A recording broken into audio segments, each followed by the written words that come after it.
Hashem Naaseh v'Natzliach, Shiur Torah, Bruchim Habayim. We are back here Wednesday night, Stump the Rabbi, where after a little bit of Divrei Torah, B'ezrat Hashem, you guys are going to ask some questions. HaKadosh Baruch Hu will give us the answers. Tonight, I think it's going to be an interesting one, B'ezrat Hashem.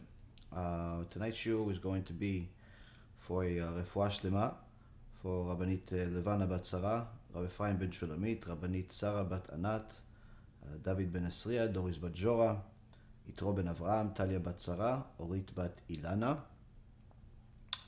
Joshua ben Noach, Alex ben Noach, and also for a Atzlacha Rabba and Zivug Agun for Netanel Yosef ben Noach, and also Atzlacha Rabba for Reuven Chaim ben Parel and Zivug Agun, Shaul ben Farzane, Marsha bat Julie, Ayla bat Marsha, Samuel ben Marsha, Cephas ben Marsha, Alexander ben Marsha, and also a Zera Sheikama for Mazal bat Brucho Bela. Kadosh Baruch Hu yivarech otam, and Kol Am Yisrael, and all of the righteous Noahides, B'kol Mikol Kol, Chaim Arukim, Shlemim, Mileim Torah, Mitzvot, Gmilut Chasadim, Bracha V'Atzlacha B'chol Ma'aseh Yedechem. So, Rabotai Yekarim, we are in Parashat Korach. Parashat Korach, B'ezrat Hashem, is upon us. We have to learn it, we have to toil in it, we have to see what we can learn. I heard, from Rav Biderman Shichyeh, one of the Gdolim in this generation, as far as Zikui Rabim in the Hasidish world, who comes from a very long lineage of tzaddikim. And Rav Biderman said that, stories about Pesach, you have to say during Pesach. Stories about Shavuot, you have to say during Shavuot. Stories about Sukkot, you have to say about Sukkot. But stories about Parashat Korach, you could always say. Why? There's always something that's going on in the world, and sometimes Hashem Erechem, even in our own communities, that can be discussed, that you can learn from Parashat Korach. All of the machloket, all of the debates out there, the differences, and so on and so forth. A lot going on. Now, the question is, this whole Parashat Korach, this whole machloket, who is really behind all of it? Who is behind all of it? Of course, we know that Satan is always enticing people to sin, enticing them to go against the Hashem. But who did the Satan really fool? First, to get everything going, and the answer is the Satan fooled Korach's wife. Korach's wife. On her, it's written, Isha Oreset. There's Isha Bona, Isha Oreset. A woman builds, a woman destroys. A woman that builds is On Ben Pelet. In the beginning of the parasha, it says that part of the people that came with Korach was On the son of Pelet. And On the son of Pelet, later on, he doesn't show up when there's the final showdown event between Korach and Moshe Rabbeinu. On Ben Pelet is nowhere to be found because his wife got him to do tshuva, to leave Korach, and she ended up saving his life, of course. Not only his life in this world, but in life in eternity, because Korach and those who followed him are in Gehenom until this day, 3,333 years. They're inside Gehenom so far, and many of the Chachamim say they're never going to get out. Some say that Korach may get out at some point, but nonetheless, they're suffering dearly for what they did. But all this started with Korach's wife. All this started with Korach's wife, with the Satan enticed her to say, listen, you are the richest family in the nation. Surely you should also have a position of power too. Why don't you tell your husband that he should try to go and become the prime minister? Try to become the Rabbeinu, Korach Rabbeinu, not Moshe Rabbeinu. Or at least the Kohen Gadol. Be something. So Korach's wife got on his case and destroyed his life. Now, later on, we see that Moshe Rabbeinu, right before the showdown, in chapter 16, verse number 26, Moshe Rabbeinu says to Am Yisrael, Su'u na me'al a'ale ha'anashim ha'reshaim ha'ele, ואל תיגעו בכל אשר להם, פן תיספו בכל חטאותם. He says to the assembly, saying, turn away now from near the tents of these wicked men, and do not touch anything of theirs, lest you perish because of all of their sins. Meaning that the filth, the tum'ah, the garbage that was infiltrating the Korach and everyone that was next to him was so dangerous that not only you couldn't befriend them, not only you couldn't stand next to them, but you couldn't even touch any of their things, because the ground, when it opened up, it swallowed all of them. Now, the reality is, Rabotai, that if Korach came back to life today with all of his money, practically the entire world would admire him. Look, he's rich, he's famous, he's in a book, he's this, he knew Moshe, but he was his enemy. Yeah, but he knew him. Yeah, he's rich, but he lost all of his money. Yeah, but he had it. And people are going to justify all of these things. And you see that people admire wealth and success to such an extent that they simply let it blur their vision of morality, blur their vision of rationality. And this is actually one of the major tools of the Satan in order to entice you and everybody else, myself included, to sin. To sin, not just small sins, but the worst possible sins. Now, on the other hand, we have a story Chachamim say about Rabbi Akiva. There was a decree out there, and they sent Rabbi Akiva to go speak to the person in charge, which was a non-Jewish king. And this non-Jewish king heard that Rabbi Akiva is coming to visit him, and he knew that Rabbi Akiva is a very important person, so he wanted to honor him. So how do people that their entire life is simply following money, fame, power, all the physicalities of the world, no different than animals, what do they honor you with? He figured, we'll put Rabbi Akiva in the best hotel in the world, right next to the palace, and if to make sure that he's not bored, I'll send him 4 of the best prostitutes that we have, 4 of the most beautiful prostitutes we have, to give him what you call a good time. Hashem yishmor v'yatzil.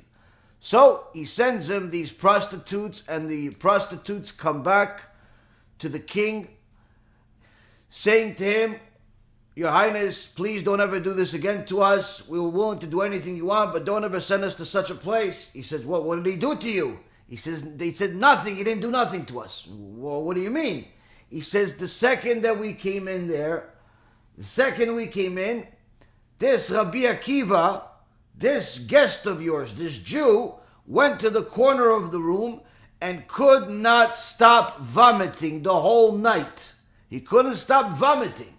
He couldn't stop throwing up the whole night, throwing up his lungs out. We were scared to leave. We were scared to stay. We were disgusted the whole time. We've never seen anything like it.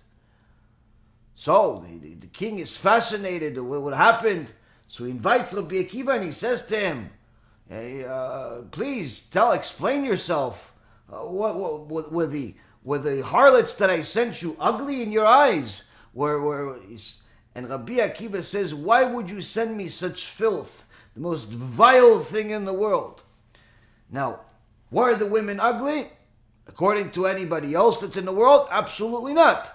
There were beautiful women as far as physicality.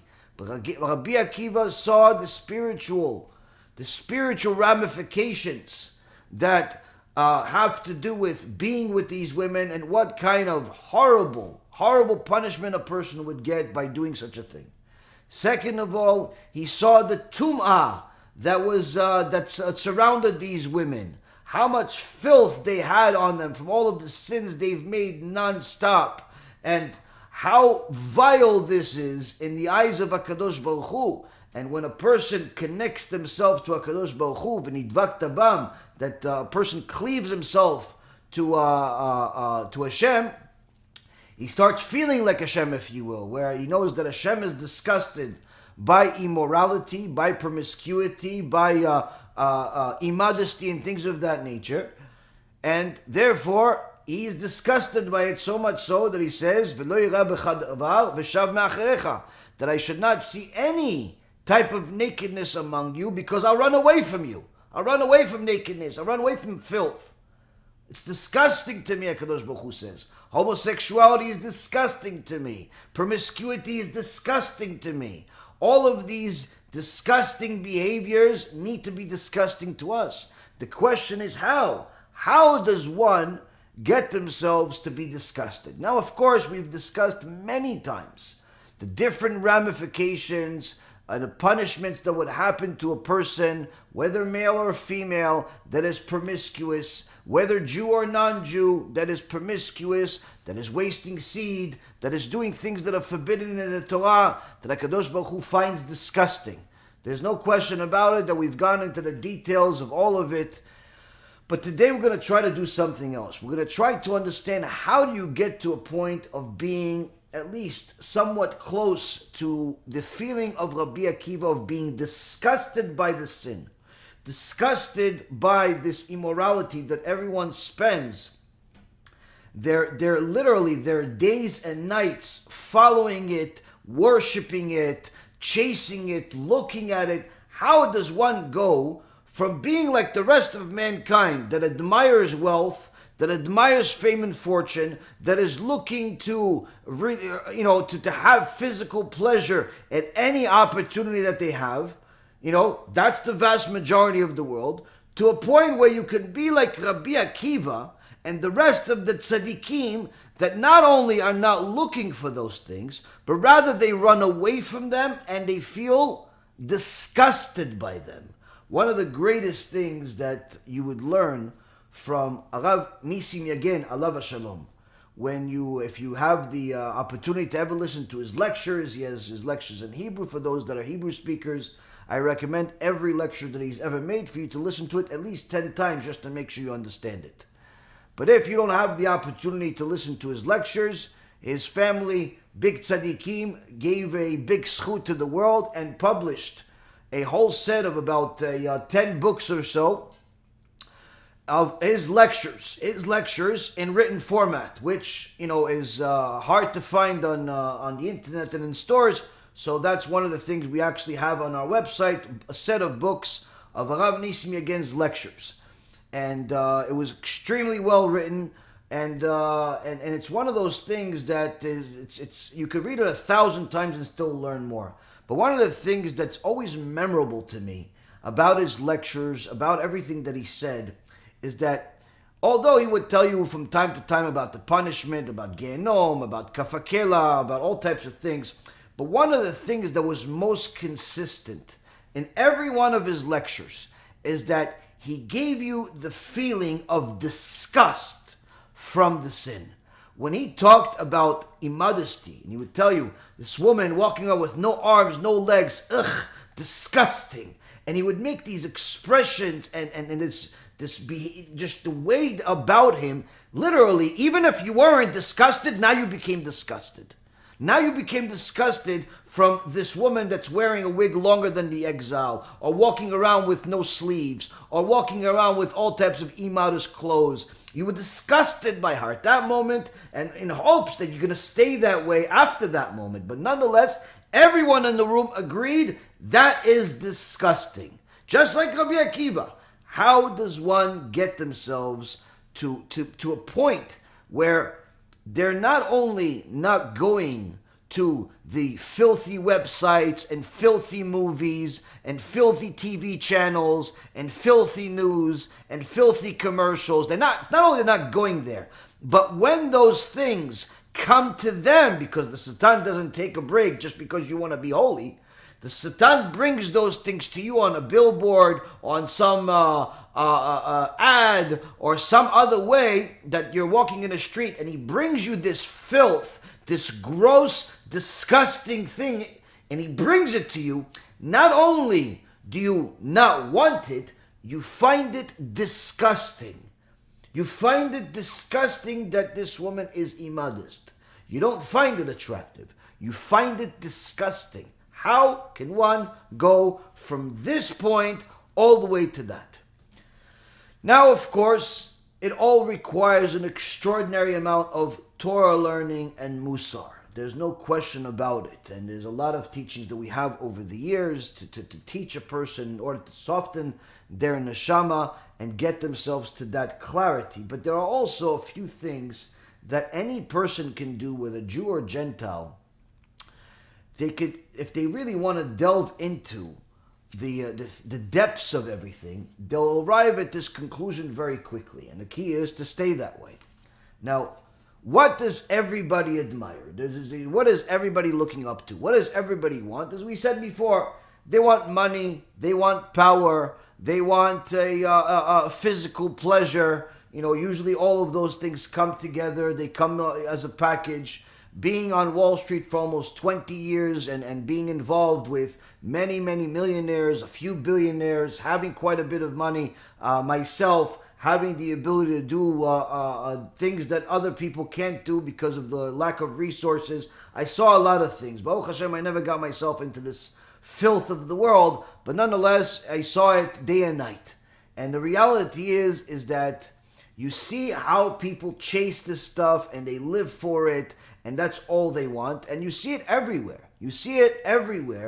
And the question is, why would anybody want to be a celebrity? Why would anybody want to be the next billionaire? Why would anybody look up to all of those people? Well, let's see. They look up to all of those people. They look up to the rapper, the big hitter. Why do they look up? Because they see he's got a house. There's a show on TV that shows how nice his house is and how big it is and how many rooms he has and the chandeliers and the many cars and all the people that work for him and how many followers he has on the internet. And they see her and the new clothing line that shouldn't even be considered clothes. Needless to say, they call it the clothing line, and how many popular fans, how many people follow her, and how popular she is, and how she has all the newest clothes, and how the headlines say she makes all this money. And they see another person, and they got a job, and they have a CEO, and they founded a company, and they built it to become a multi-billionaire, and they're on the Forbes 500, and so on and so forth.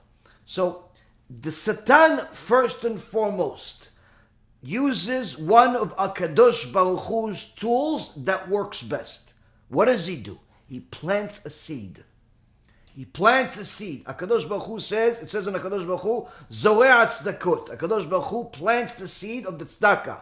What does it mean he plants the seed of the tzedakah? This is in your tefillah and shachrit. What does it mean he plants the seed of the tzedakah? He doesn't pay you a reward for the tzedakah that you give right away, but rather he plants it. Why? He'll give you the reward when you need it, rather than when you want it. When you've messed up enough times, but now you finally did tshuva, but how do you get back on your feet after you've messed up so many times? Hashem says, remember that tzedakah that you gave 20 years ago? I'm going to use the merit of that tzedakah to uplift you back to life. And so on and so forth. A person gets sick. HaKadosh Baruch Hu wants to give him a cure. And now he deserves to get that cure, but still, he needs to have the resources, the spiritual resources, to have a cure. Hashem says, you remember that tzedakah that you gave for a Sefer Torah, or you gave it to a Talmid Chacham, or this? I'm going to use a little bit of the reward that you're supposed to get in Olam Haba. I'm going to use it in this world for you to get you back to health, to get you back to life. So the Satan, Rabotai Yekarim, does the same exact thing. He plants a seed, just differently. He plants a seed. What does he do? He gives you the illusion that this person that you are now seeing on a screen or in front of you in anywhere or another is the definition of success. He or she is the definition of success, of happiness, of glory. They are it. Why? Because they're showing you this person at their prime. This person at a point where everyone around them wants to be them, and you become one of those people. So he plants the seed. Number one, this is what success looks like. This is what you want to be like. She is immodest, and that's why so many people love her. You should be immodest. Her hair is out like some lioness. Your hair should be out. She's not wearing any clothes. You shouldn't wear any clothes. She's talking like some truck driver. You should talk like a truck driver. She is promiscuous and has had 5 husbands inside 5 years. You should have 5 husbands inside 5 years. And you should do everything she does. Why? It's cute. It's cute. It's popular. Look, she's, her and her sisters all have become billionaires. The Kardashian family, and this Britney Spears family, and the other one was Zona's family. All of these Zonot have had success. You should want to be like her. Wear clothes like her. Wear makeup like her. Talk like her. Want to do what she does. Put your pictures on the internet like her, especially the promiscuous pictures. Pucker your lips like her, and act like her, and walk like her, and even say things like her, and perhaps even buy her product so people think you are her. And the reality is, Rabotai, this happens to the kids in your house that are surrounded by public school mentality, secular mentality, non-Jewish mentality. It's everywhere. Even inside the most religious communities in the non-Jewish world, you will see this as standard. I saw one time a documentary about perhaps the most so-called religious people in the Christian world in America, the evangelical Christians. About 60 million of them. They're the most aggressive missionaries out of all Christianity. And you see, in this documentary, you see everybody's talking about Yoshke, everybody's talking about how he's going to save you and so on and so forth, but yet not a single woman knows how to wear clothes. They're all walking around in underwear and think it's normal.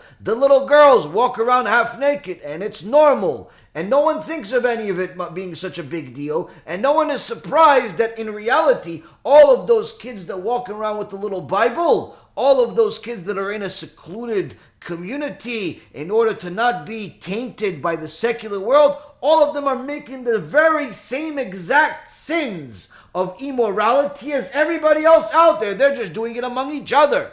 All of the filth is within. Nothing has changed. Nothing has changed. It's just you chose your audience. And the reality is, Rabotai Karim, is that this seed of the Satan comes to people of all ages, of all genders. It's everywhere. And the Satan's job is to stupefy the generation to think that this is normal, that it is normal to walk around with underwear because the celebrity does it. It is normal to flaunt your money and be arrogant because the celebrity does it. It's normal to be nasty to people because the celebrity does it. It's normal to have all of your ambitions and energy and resources spent on acquiring a fortune of fame, a fortune of money, a fortune of everything material, including a fortune of wives and husbands. That's also part of the fortune. If you only married once, they frown upon you sometimes. Oh, you only once? Oh, you're like one of the old timers. And the reality is, Rabotai, in this generation, the world is infested with tum'ah. Tum'ah to the extent that they are now teaching in England, already for some time, little babies, kids 4, 5 years old, 3 years old, 6 years old, that if the boy does not want to be a boy and he wants to be a girl, he should be a girl then. No one should call him a boy ever again. They teach this in the schools in England, and now it's coming to the United States. There are different parts of the U.S. that their teachers are teaching this to the kids in the public schools in the United States already, telling them that they should, first and foremost, never allow anyone to decide what their gender is. If you are a boy by, as far as your biology, but you decide that you're a girl, you can be a girl. Go to the girls' room and relieve yourself, just like one of the girls. Walk around with a dress. Do all of the things that the girls do. Do all the things that don't let anyone decide what your gender is. And if that's not bad enough, if you want to really take it up a notch, you should marry, one man should marry another man and have a child, but pretend that this is really your child, as if you're not traumatizing this poor kid. The girl can be a boy, the boy can be a girl, the boy can marry the boy, the girl can marry a girl, and that's what you do. Just like, what do we see? It's nothing new. Sodom and Gomorrah, the generation of Noah. We've seen Egypt. We've seen this many times. Nothing new under the sun. But now it's gone to the point where it's in the teachings of the school, and now it's coming also to places on not just under the ground type of teaching, but actually in schools, in New York, in California, in different parts of the United States, in all places around the world that literally have taken their morals that are connected to the Torah and thrown them in the garbage and replaced it with the morals of the Satan. This is what's happening right now, Rabotai.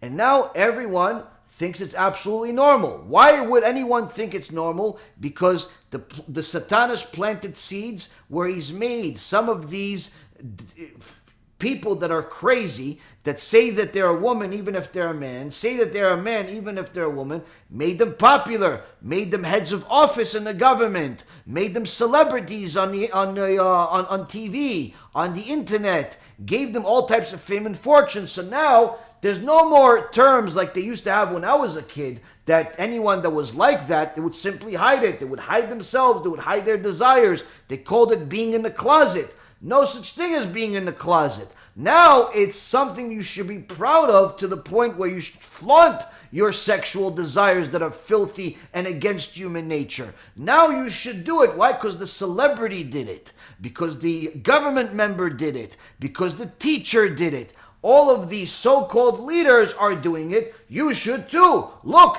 they are leaders and they succeeded to the highest level according to their definition of success. You should do the same. And this Satan's seed is everywhere. And unfortunately, Rabotai Karim, it is also in the Jewish world, no different than anywhere else. You will see this in the non-religious neighborhoods, and you will unfortunately see this in the religious neighborhoods sometimes, where you have young kids literally acting like animals, acting like absolutely animals from Sodom and Gomorrah and not thinking anything of it.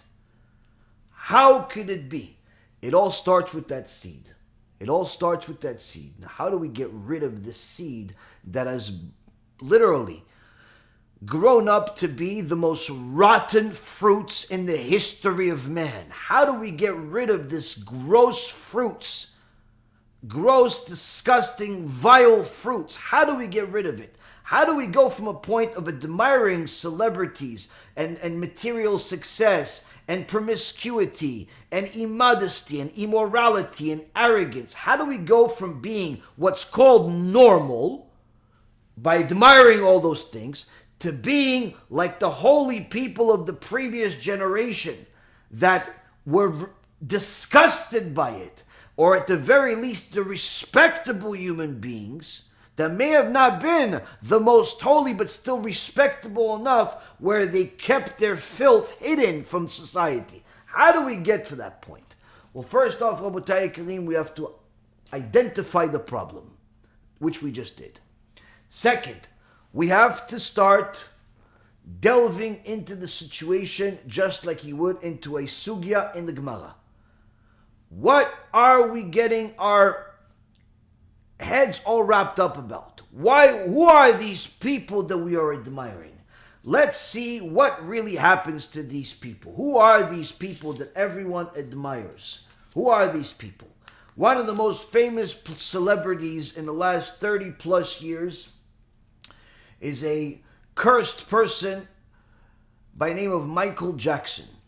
Michael Jackson was from my generation and even before, and this is a person that made a fortune, hundreds and hundreds of millions of dollars, singing and dancing and doing all types of things, and everybody wanted to be like him, everybody danced like him, everybody wanted to sing like him, everybody tried to be like this person. Now, during his life, he had all types of issues. You saw he had all types of surgeries and all types of things, but people didn't think much of it. When did his whole character come to question? After his end. When he overdosed on drugs, and his rabbi, Shmuli Boteach, Imach Shimo V'Zichro, who was one of the people that he built his own fame from his relationship with Michael Jackson, let people know that his body died. The doctor that killed him told everybody the guy died, and so on and so forth. But then after he died, people started looking at his so-called legacy, only to find out that the rumors are true. Only to find out that it's actually even worse than the rumors.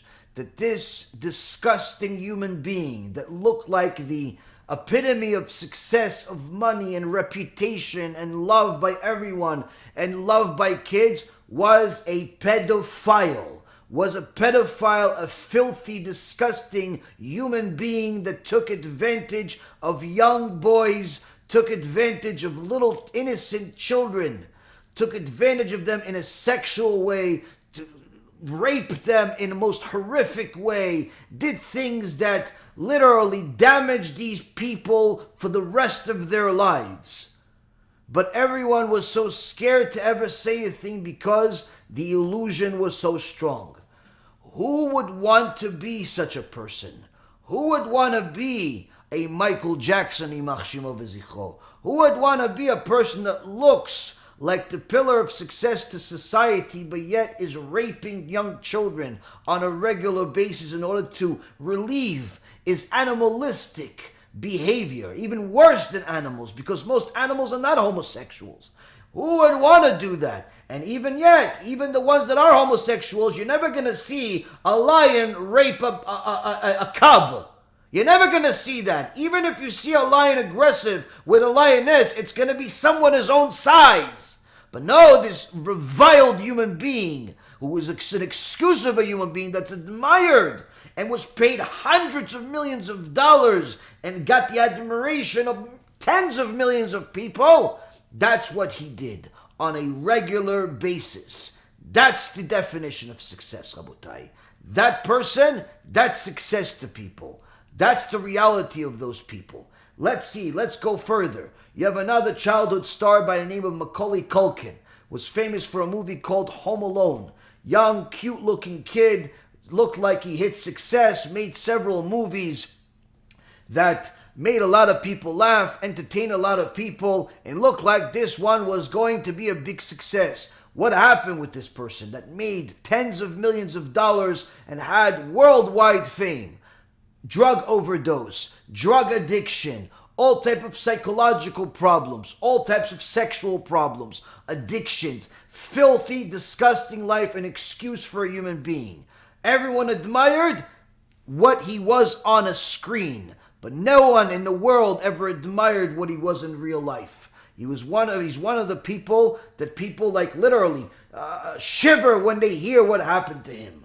Next, you go to another celebrity named Tiger Woods, one of the people that had an athletic ability and to hit a little ball into a hole and call in a sport named golf, and everyone admired him with all of the millions or billions of dollars that he made. He looked like he was put together, looked like a respectable person, was a person that even got new people to watch the sport because he was a person of color, and everyone said, oh, ooh, wah, even a cool name, Tiger. Hey, what is he? Filthy, disgusting human being, committed adultery on a wife that was loyal to him. Committed adultery on a wife that supported him. Committed adultery on a wife that was waiting for him and loved him. Cheated on her with countless different people. Not only that, became a complete addict to drugs and alcohol. Complete degenerate loser in society. Yelling at people, insulting people, and just being literally the best possible way to show the image that you admire is an illusion. That image that's in the picture on a lot of different sports gear of this person, it's an illusion. Why? It's not him. That's not him. That's just him when he's not him. The him that's really him is with the adultery and the filth and the immorality and the grossness and the drunk driving, putting people in danger. That's him. That's Tiger Woods. Furthermore, you go to a disgusting human being, a famous anti-Semite named Mel Gibson, made a fortune in the movie business, was an actor that everyone admired, only to be found one day saying anti-Semitic things, that he wants to kill Jews, that he hates Jews, that he's a complete alcoholic, a degenerate for immorality, a degenerate for anything that will get him to have some sort of physical reaction, a complete disgrace of a human being. That's who Mel Gibson is. It's not the one that you see in the movie. The reason why he's an actor like all other actors before and after him is because the actor allows him to live in the illusion that everybody else is believing. Because the real version of him is a despicable human being that no one would ever want, and no one would ever want their child to be. Then you go to a person like Mike Tyson. Although Mike Tyson has tried to change his life, let's see what his life was really like. Was a powerful person, went into the vicious sport of boxing, was the best at what he does, punching people in the face, harming people as fast as possible and as strong as possible, and eventually also harming other people that he wasn't in the ring with, like the woman that he raped and ended up landing in jail, like all of the drugs that he consumed and all of the people that would get in his way, and completely took the fortune that he amassed of $400 million and lost every single penny of it, landing in jail with an extraordinary embarrassment where even after he came back from jail, he still had such animalistic behavior. Such animalistic behavior where he was already used to whatever he wants he's going to get. And as soon as he doesn't get it, the animalistic behavior gets even stronger, to the point where when he was trying to return to the ring, trying to return to the vicious sport of boxing, what did he do? He bit the opponent's ear off. That's not part of the sport. Only an animal bites. But yes, Mike Tyson, admittedly, animal. Now, all the drug addiction, all the sex addictions, all the filthy, who would want to be such a person? So how come so many people pretend even till this day they want to box like Mike? They think they're like Mike. They're going to be like him. Why? Because they're attracted to an illusion that you see in a ring for a few moments. Not the real Mike Tyson. Not the person that went home after he beat a person senseless. Not that person. Not the person that raped a woman, or perhaps maybe even more. Not the person that lied. Not the person that was addicted to drugs and sex. Not a person that was a complete degenerate for the rest, for all of his other life, all the other time outside of the ring. No one wants to be that person. Everyone wants that moment when he's on the screen and he has his hand as the winner. Everybody wants that moment. And that's the Satan's seed illusion. To try to fool you to thinking you can be like him, not realizing all of the baggage it comes with. You have a person like Bill Cosby. A person like Bill Cosby that built his net worth and his career and his name to the point where literally every person in modernized society knew who this person was. He was in a family show. He was a person that many of us grew up watching. He's a person that was literally on every TV screen. You would have it as like background, even if you weren't watching the show. He was on every screen as like the nice old man that's on TV, the funny guy that finds it sarcastic with everything, only to find out that he's a sex addict. He's a vicious person to other people. He's a disgrace of a human being. That took advantage of people physically and otherwise, and unfortunately damaged and traumatized them. But it took decades for all of this filth to come out. For all of those years, he was admired, he was hired, and it was given millions of dollars. But that's what the Satan does. He keeps putting the seed. Yeah, you want to be like Bill. You want to be funny like him. You want to be cute like him. You're going to be this like him. Why? He's on TV. And those few moments that you see where they take hours or days worth of footage and they cut it so much that you really only have a 20-minute show after weeks of actual footage, because in reality, the rest of it is garbage. So what do? They give you the tamtzit of the illusion. Not just the illusion itself. No, the illusion would be the whole recording. What do they give you? They give you the potent, the syrup of the illusion, meaning the best of the best, the most concentrated part of it. That's the illusion they put on TV. That he's always funny, and he's always happy, and he's always this, and that is literally the pillar opposite of who he was in real life. Next, Kevin Spacey, a person that anyone that watched some of his movies admired his acting.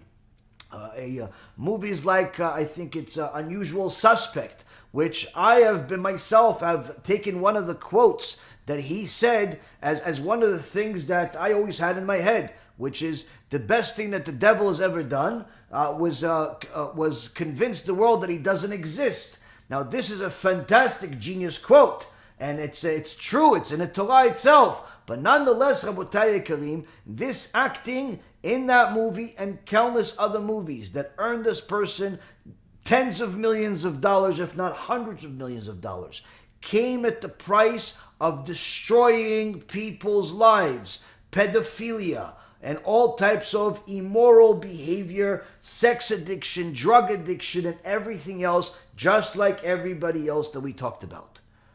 That person that you saw on a screen, that you admired and perhaps even wanted to be like for a few moments or even longer, was literally murdering the souls and bodies of countless people while you were admiring him. Taking the innocent people, taking the people that didn't do him any harm, taking the people that were powerless and taking advantage of them and traumatizing him just for the sake of a momentary pleasure. Imagine a person is going to live 70, 80 years in this world.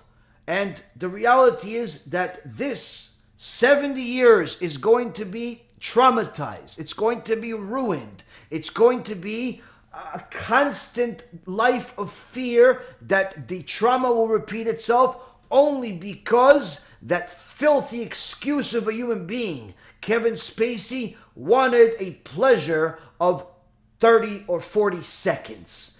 That's what. So he took your whole life of 70 years and put it all in the garbage because he wanted a pleasure of a few seconds. A few seconds.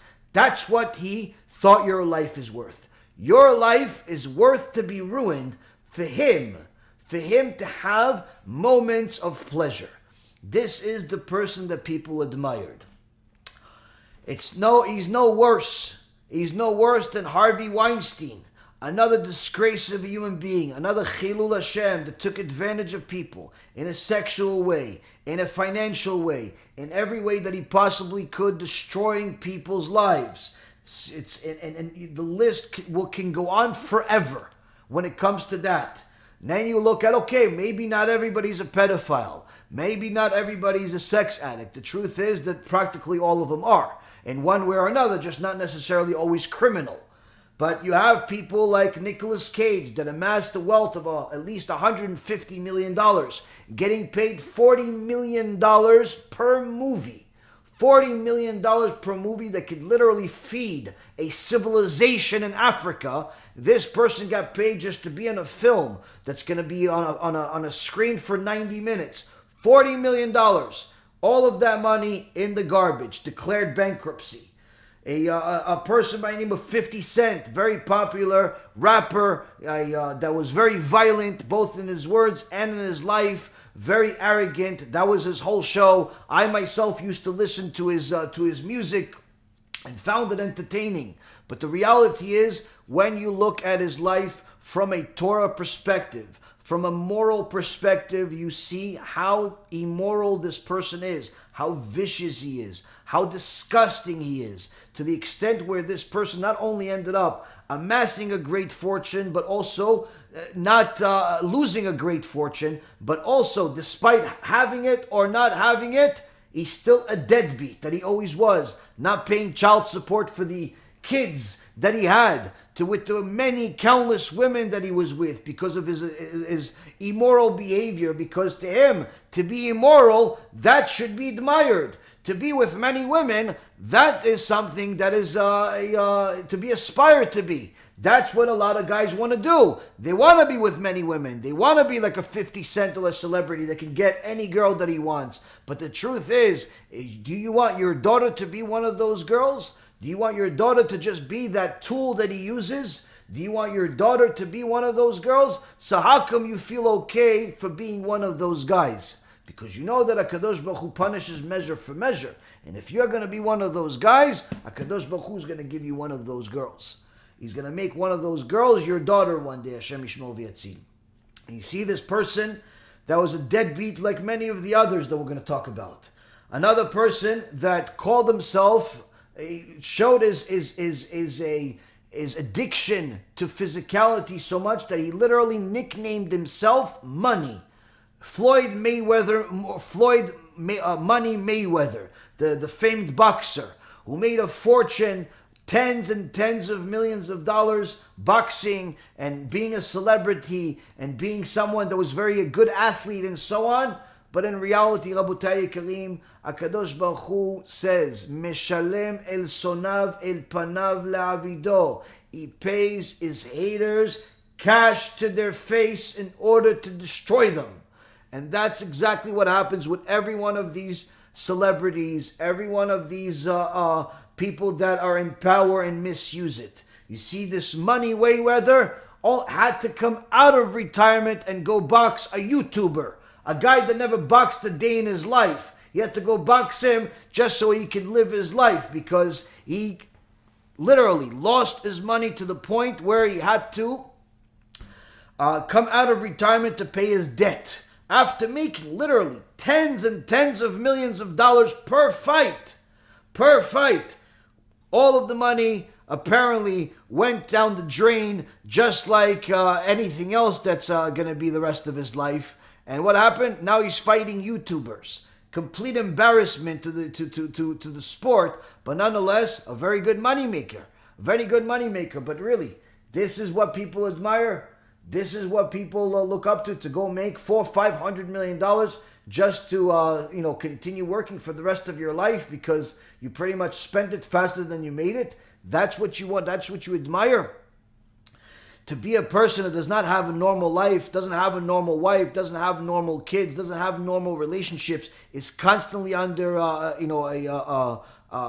fear that someone is stealing from him, that someone is taking advantage of him, and literally living a purposeless life, because now that the career is practically over, the best that he can do is fight YouTubers. The best that he can do is just continue to utilize his body until the body stops working. But the reality is that this is all coming to an end.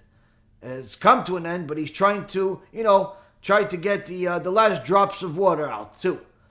So this is what people admire. A person that made hundreds of millions of dollars that does not even have the money to pay $20 million in debt. Now, you have a person like Mark Twain, a scholar that people admired. His publisher, his own publishing company, declared bankruptcy. All of his notoriety, all of his fame, it's only by a few people that call themselves scholars in this generation. He himself did not enjoy it during his life because he ended up declaring bankruptcy. Dennis Rodman, another famed basketball player, got to such an extent after making so many millions of dollars, you would think this person would have enough money not only to live the rest of his life, but to build a country. Instead, he not only wasted all of his money on drugs and all types of disgusting behavior, but he got to a point of being such a despicable human being that he got caught stealing $500.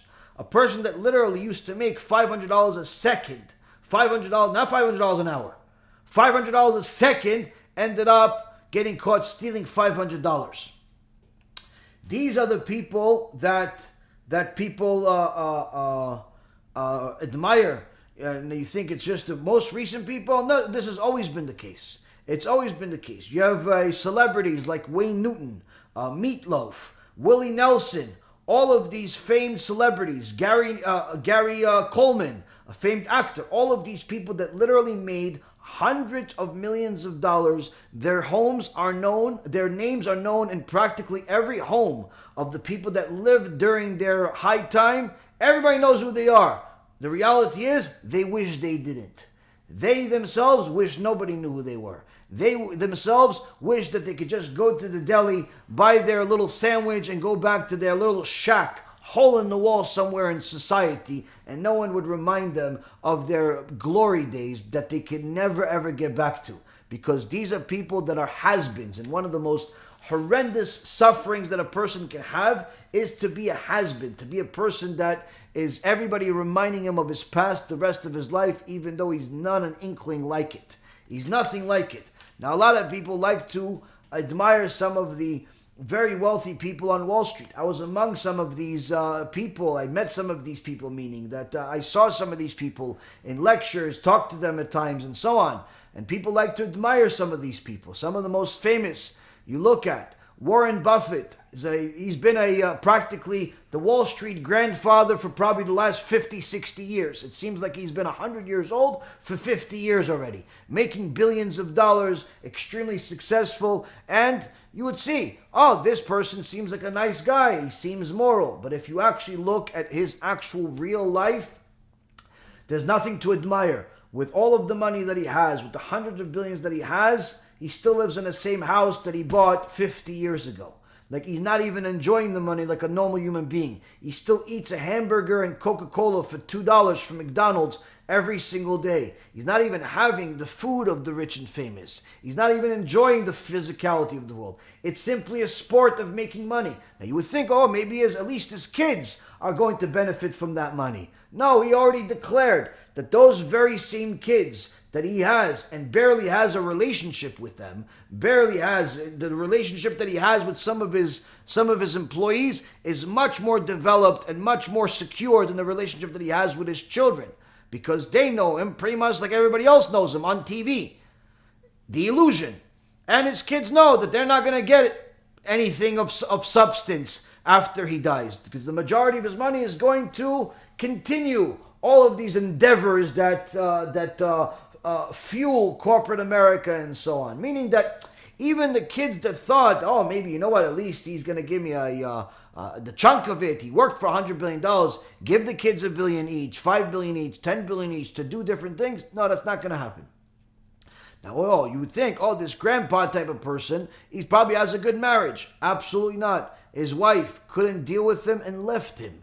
Simply couldn't deal with the person, couldn't deal with his personality, and just ended up leaving him. This is actually what happens to almost all of these people, if at one point or another. One of the other people is the guy for Bezos. Jeff Bezos built Amazon, one of my favorite companies. That I use their product, fantastic products that they have. But as a human being, he's practically a disaster of a human being. Is divorced after so many years from the woman that helped him in order to go chase young girls, in order to feel like he's young again and try to look like he's 20 years old again. This is a person that made practically every employee or every person that came into a meeting with him cry in the meeting on a regular basis. It is well known that the meetings that they would have with him, the conversations they would have with them, would lead people to anxiety attacks and literally being traumatized by simply talking to their boss. This is who you admire? You want to be one of those people that tortures people and causes them literally anxiety just by them being employed by you? This is what you want to be? Or perhaps you have people like not just Bezos, you have like Steve Jobs. Steve Jobs amassing notoriety and billions of dollars, only to live just long enough to see some of his products come out, but die because all of the money that he made from those products was not enough to buy him a single liver to save him his life. A single liver to save his life. Simply, he could not live another day and died the same atheist that he was his whole life, with a lot of regrets, as the verse says, Reshaim, the wicked, live a whole life full of regrets. And he himself said he regretted that he lived as an atheist. He should have looked into it further. But he was too busy chasing the physicality. This is what people admire. This is what people want to be like. And the reality is, Rabotai, when a person knows that all of those people that they admire are literally a disaster of a human being, you start thinking to yourself, why do I admire these people? And there's no exceptions. It's any celebrity that you look at, any athlete that you look at, if it hasn't happened to them already, it's going to happen to them. But generally speaking, their whole life is full of it. Their whole life is full of immorality, divorce, adultery, every single type of crime that they can commit and think that they were not going to get caught, they do. Because that, in essence, is the thought of the people that want that type of power, is a life of complete freedom. Freedom to the extent where they can commit crimes against humanity without any recourse. But HaKadosh Baruch Hu sees everything. HaKadosh Baruch Hu makes sure that everybody has to pay the bill. And all of those that desecrate Hashem's name in private, He will expose them in public at some point, as the Mishnah in Avot says.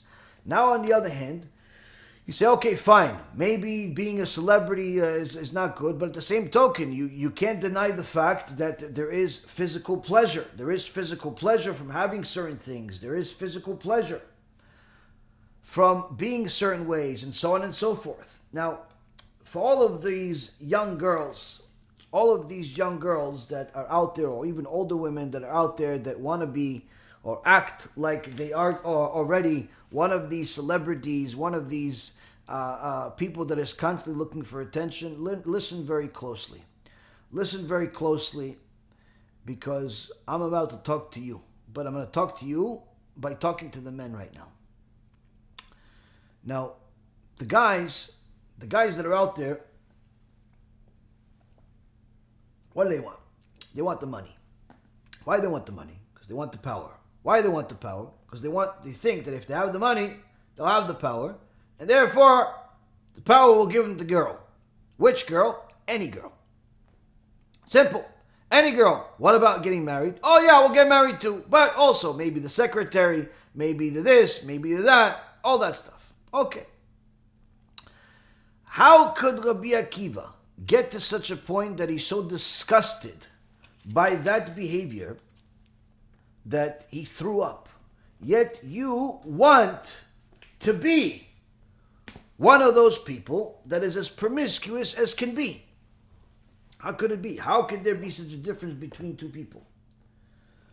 Because you think that to be with that girl will give you physical pleasure, and you don't really think about anything else. What else should you be thinking about? Well, let's see. If the girl that you found in some nightclub or some store or wherever you found some garbage pail, and you got her to give herself to you and to be able to act like a husband and wife, even though you're going to throw her out moments after you end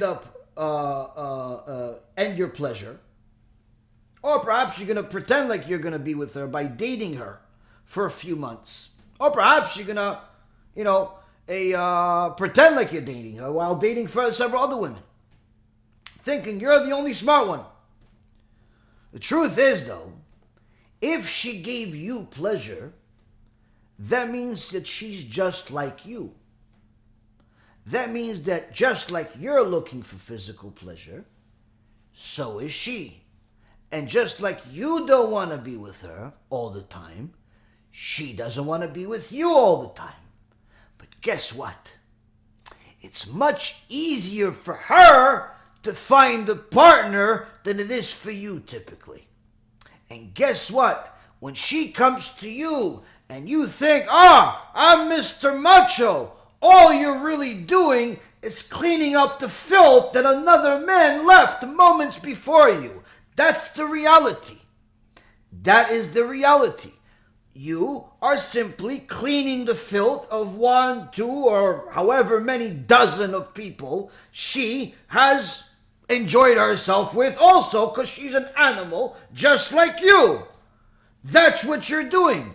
One of the most disgusting things you can possibly imagine is for one manly man to ever even think that another man's seed, another man's filth would ever touch him. It's not only touching him, it's on top of him and it becomes part of him. Why? Because that's where she was moments before she was with you. She's simply like the village bicycle. Everybody gets to use it. She's like used property, and you are klisheni. You're like the second tool. She had this, now she has you, and maybe moments later she'll come back to something else. What, you think you're the only smart one that knows how to pleasure himself? No, she knows it too. And guess what? You're probably not as great as you think you are. You're just simply filling a void until the next opportunity comes, until the next appointment comes, until the next guy that's going to wine and dine her and make her feel like she's pretty,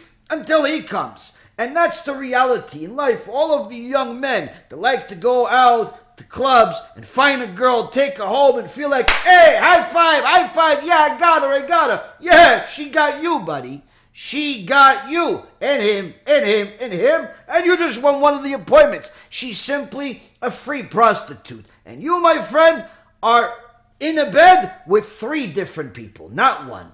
You're with 3 different people. Now you think I'm making this up because I used to be secular? No, it's in the Gemara. It's in the Gemara, Rabotai. This is not Yaron Reuven. This is the Gemara. Rabotai Yekarim. The Gemara says some of the most horrific things you can possibly imagine that go on in society today as if it's standard. As if it is standard, Rabotai. The Gemara in Masechet Pesachim, page 112a, says that a person that's a divorcee should not marry another divorcee while her husband is alive. Why shouldn't he marry, if he's divorced, why shouldn't he marry a divorced woman while her husband is still alive? Because when they are in bed, there are 4 people. When the divorced man and the divorced woman, they're together, there's 4 people in bed. Why 4 people? He's thinking about his ex-wife. She's thinking about her ex-husband. So there's 4 people. He is cleaning the filth of her ex-husband left. She is also doing the same thing with her. Same exact thing. There's 4 people in the bed, Rabotai Yekarim. And guess what? The part where I said you're not all that, that's also in the Gemara. It continues. Also, you should know that she may end up resenting him. Why resenting him? Didn't she date him, marry him? She's met him in a club. She calls him, I love you, I poopies, tooties, no, what? How come? Because not all fingers are the same, the Gemara says. Not all fingers are the same is a euphemism for the male member. She doesn't think that your finger is the same thing as the guy that was right before you. That's what it is. But you did clean up the mess, though. This, Rabotai, is what happens when you treat yourself like an animal. You find animals. You treat yourself like an animal. HaKadosh Baruch Hu matches you with animals. And just so you know, this is not the only place in the Gemara. The Gemara in Masechet Sanhedrin, page 22b, says that a virgin woman, a woman that's virgin, it's holy, it's kedusha. But if she becomes one of these filthy human beings and starts becoming promiscuous and so on, you should know what comes with it. What comes with it?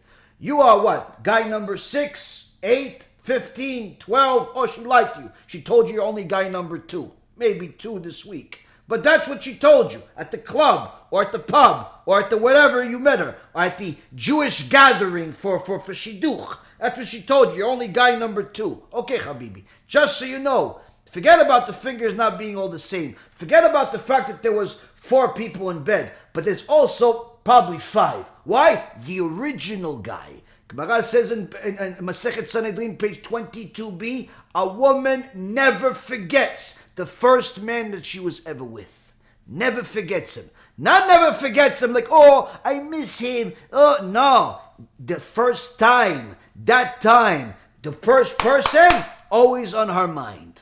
Always during that time. Oh, I remember him. Maybe he's like him. Maybe he's like him. Habibi, you're not him. And she is thinking of him. Why? Because you want to act like an animal. She wants to act like an animal. Here you go. You got a zoo together. Now you have already a half a zoo. 5 animals in one bed. This, Rabotai, is not it. It's not it. A person needs to understand that when they act like an animal, HaKadosh Baruch Hu gives them an animal type of life.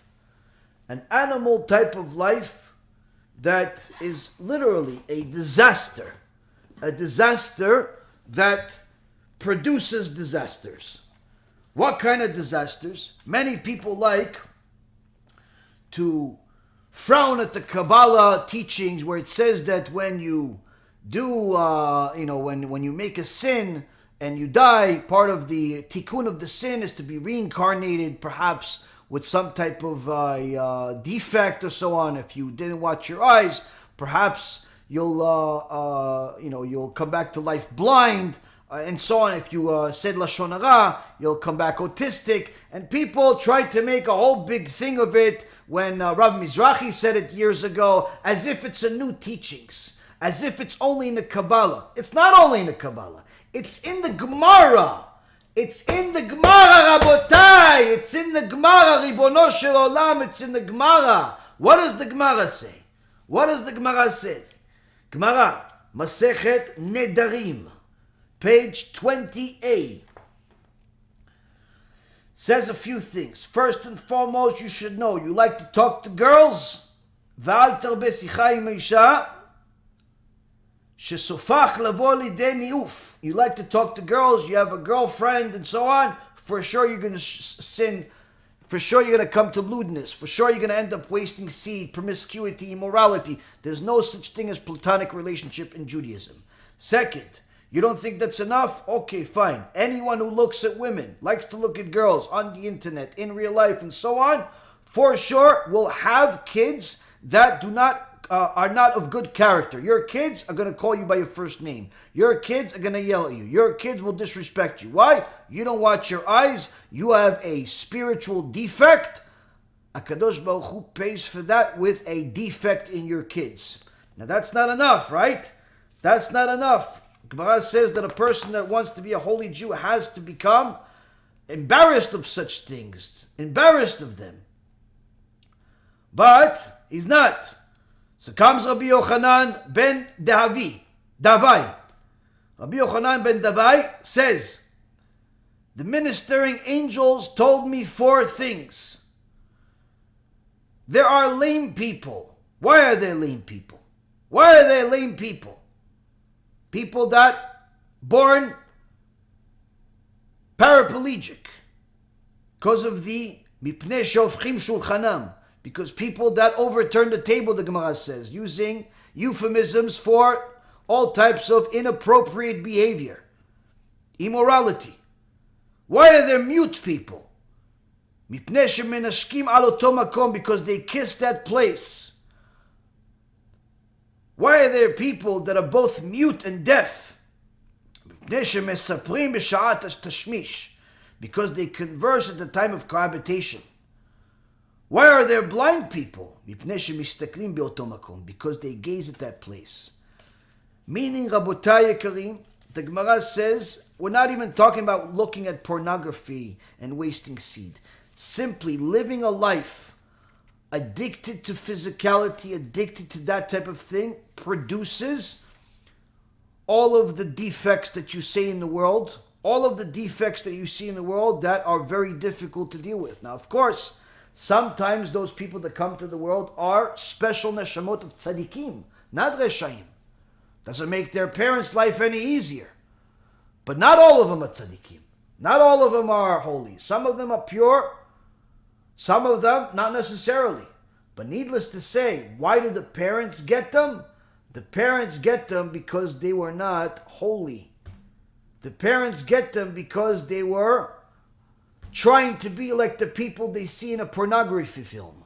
Trying to be like the people they see in some Hollywood film. They try to play acrobatic. They try to do all these different things with different people in different ways and different filthy animalistic behavior. Kadosh Baruch Hu says, you want to be an animal? Okay, well, I don't want you to be an animal, so I have to keep you busy in a different way. I want to keep you busy in a different way. So, Rabotai Karim, you have to think about it this way. Are you going to admire a filthy, disgusting disgrace of a human being like Madonna that has literally been with enough people to build an army? That's what you want to be like? That's who you admire? You want your daughter to be like her, or all of the people that follow her, all of the modern day singers, you want her to dance like them and be promiscuous like them and have 5 or 10 or 20 or 50 husbands? That's what you want? You want to clean the filth of another guy for the rest of your life because you're a filthy human being? You're admiring a woman that's being raped by people on a screen? That's what you admire? You want to be there? You want to be the rapist? You filthy disgrace of a human being for that moment? That's what you admire? That's what you want to be like? You're watching pornography. Do you know that most of the pornography out there is actually not promiscuous? It's not the intimacy as a result of her wanting it. Sometimes you'll actually see things on the internet that are actual rape, but they portrayed as if it's out of her wanting it. That's what you want to be like? You want to be a rapist? You want to be a pedophile? That's who you admire? That you have to think about this. Because if that's what you admire, you can rest assured you're going to have a kid like this. You're going to have a kid that wants to be that's a boy that wants to be a girl. You're going to have a girl that wants to be a guy. You're going to have a girl that has 50 husbands. You're going to have a boy that is addicted to pornography like some of the young men that I've had the pleasure of helping, but it's a very big job.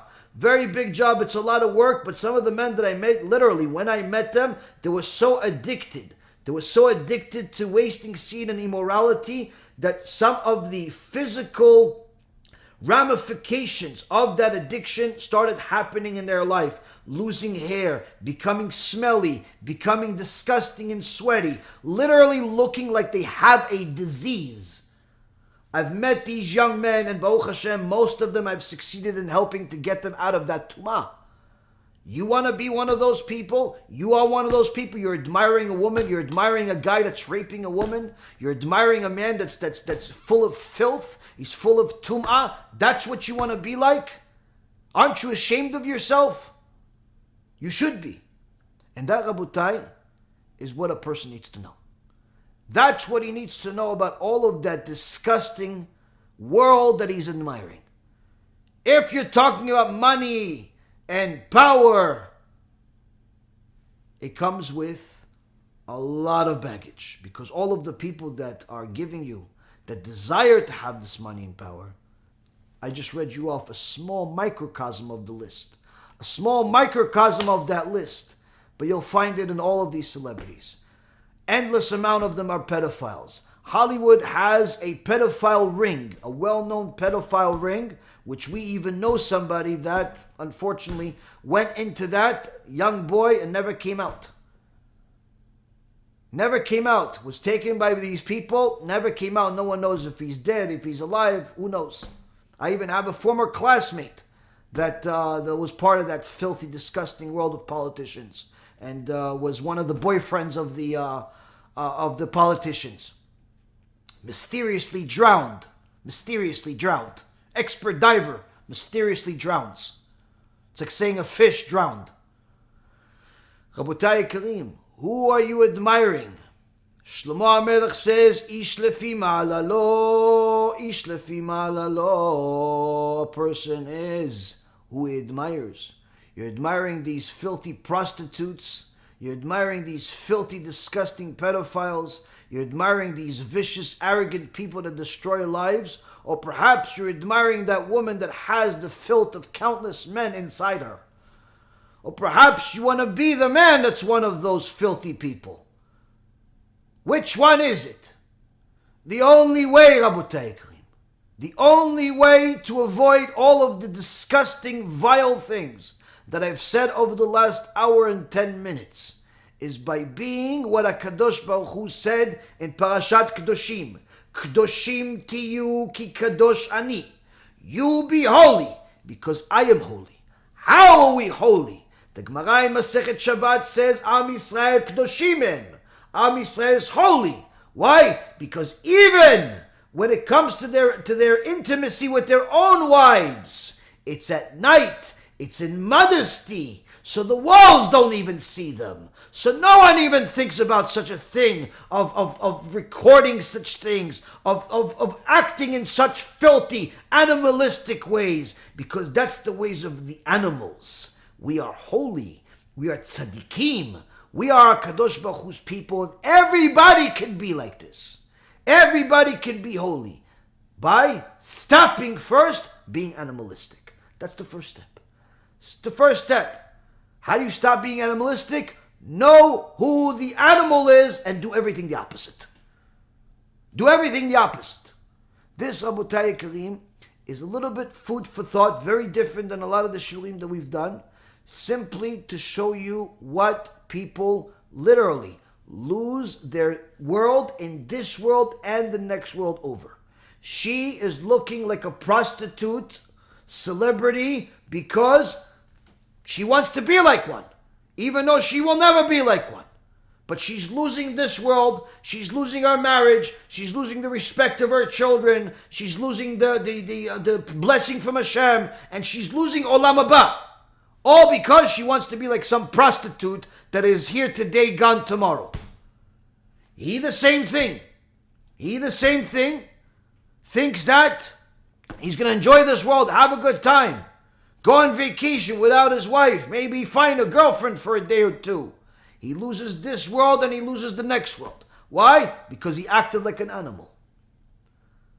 But if a person wants to be holy, HaKadosh Baruch Hu says holiness begins with the way we express our sensuality, with the way we express our intimacy in a holy way, with the way we protect our eyes, with the way we protect our speech, with the way we protect our mind, with what we admire, with what we look up to. That is how it all begins. If you admire filthy, disgusting people, that's who you will become, and that's who your kids will become. If you admire the tzaddikim, that's who you can become. There's no way you can become a tzaddik without admiring tzaddikim. And there's no way you can become a tzaddik as long as you admire the filthy people of society. This, Rabotai, is a very critical teaching that a person needs to literally visualize the filth that he's admiring. Hence the reason why I had to get rabbinical permission to say some of the things that I said today. And Baruch Hashem, I got it. It's important for a person to know that all of what I said is in the Torah, and it's one of the most important things that a person needs to understand in order to stop admiring the filth. Stop admiring the filth of society. Because as long as you admire money, admire everything that comes with it, then you can say, no, I just admire that he has a lot of money. No, Habibi. You admire what he has as a result of money. And you're not realizing that behind the scenes, there's so much baggage. There's so much baggage that it literally creates tumah. It's a factory of impurity. You have to admire the righteous people if you want to be righteous. You have to admire them and you have to be like them. Whether Hashem decides to make you wealthy, married, house full of kids or not, all the results are in the hands of Hashem. But our actions lead Him to decide what the results are.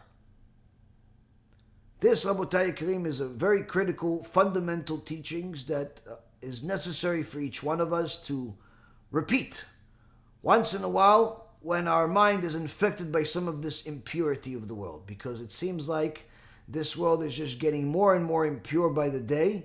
And if we don't start being clear with what we need to do in order to protect ourselves, everything else is in vain. So with that being said, Bechavod, I'm going to have a little bit of a drink and then you guys can ask some questions.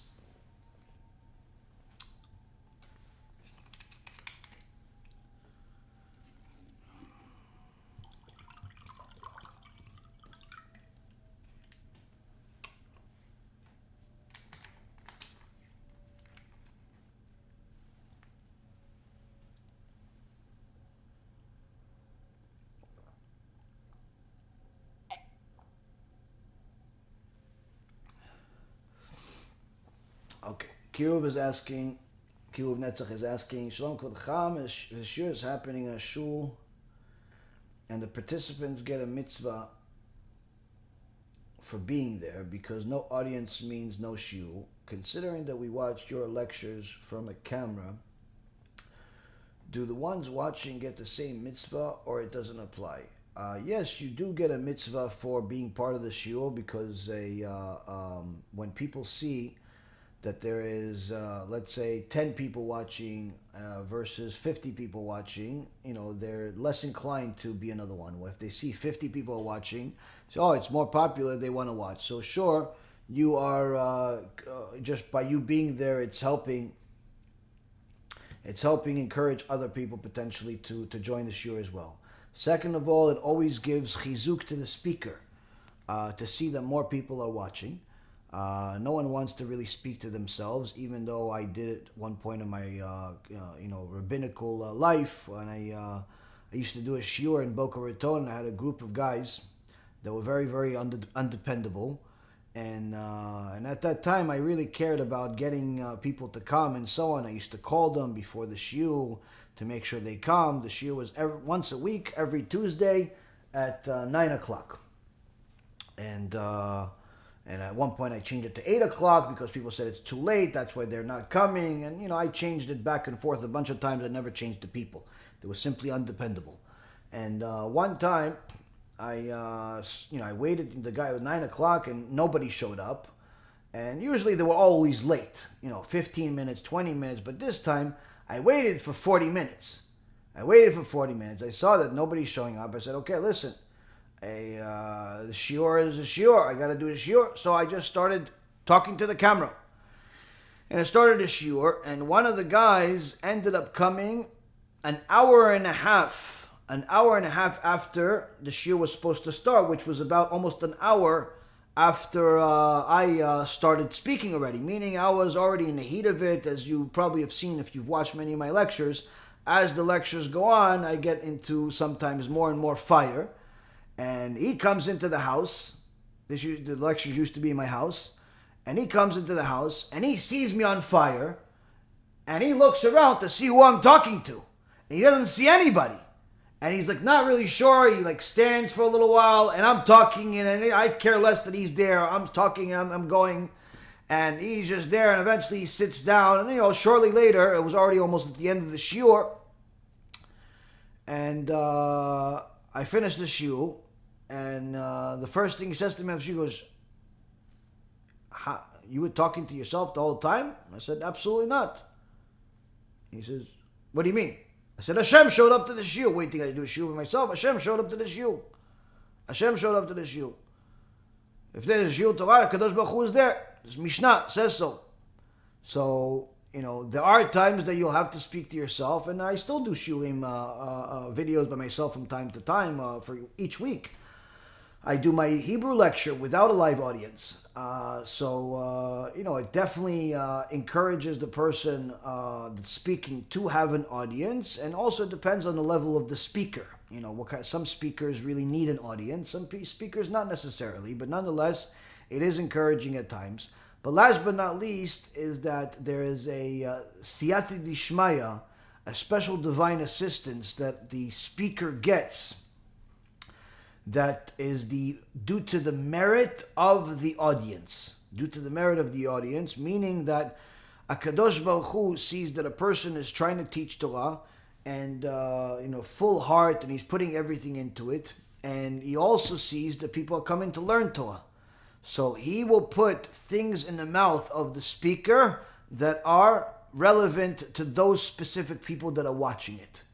Even if it's, and most of the time it is, unplanned. Meaning he could plan a whole shiur, but somehow he'll veer off of that shiur and start saying things that are completely unrelated to what he wanted to say, only because one of the people, or two of the people, or five of the people in the audience need to hear it.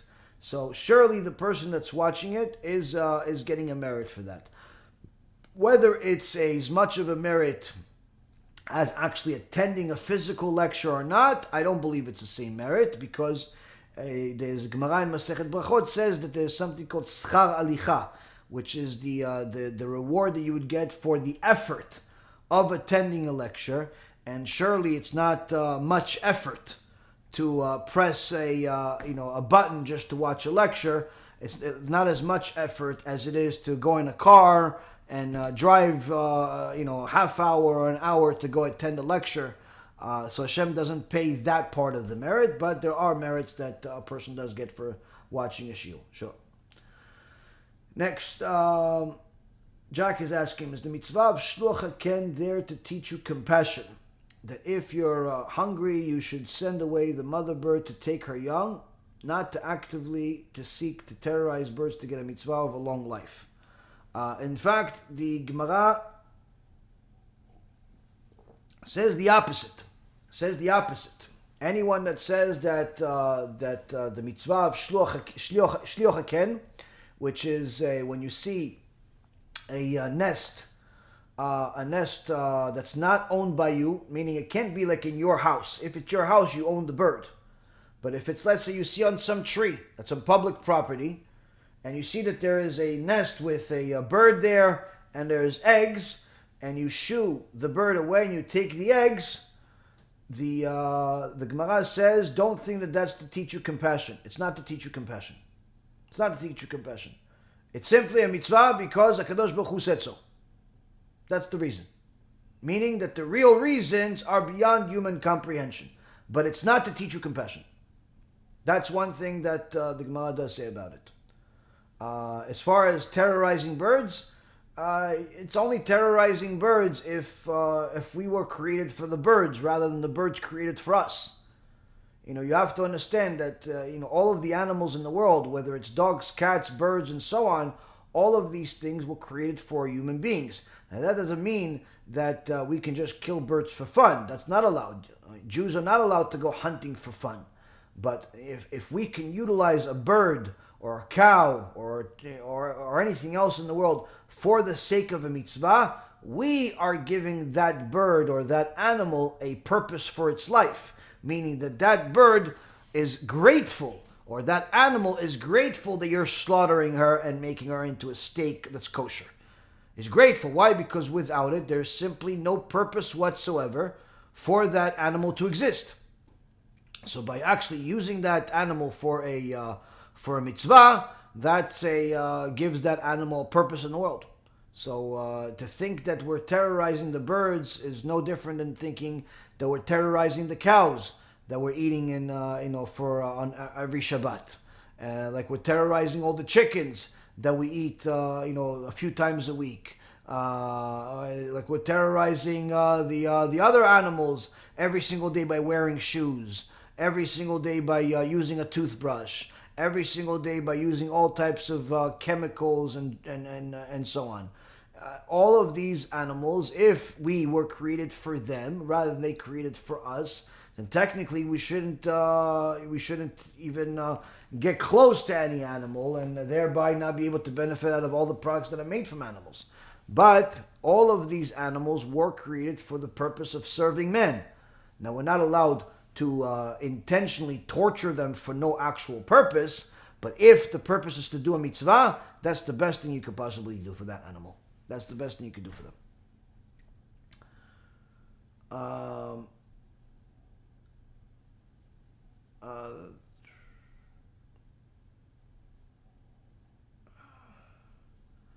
The Rebbe says that there isn't a custom to actively seek out a nest.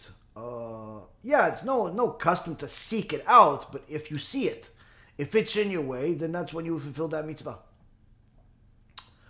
Charlie's asking, can you explain what Hashem exactly meant with his promise to Avraham, I will make your people as numerous as the stars in the sky, regarding when this would happen, and did it mean Jewish descendants? Very, very good.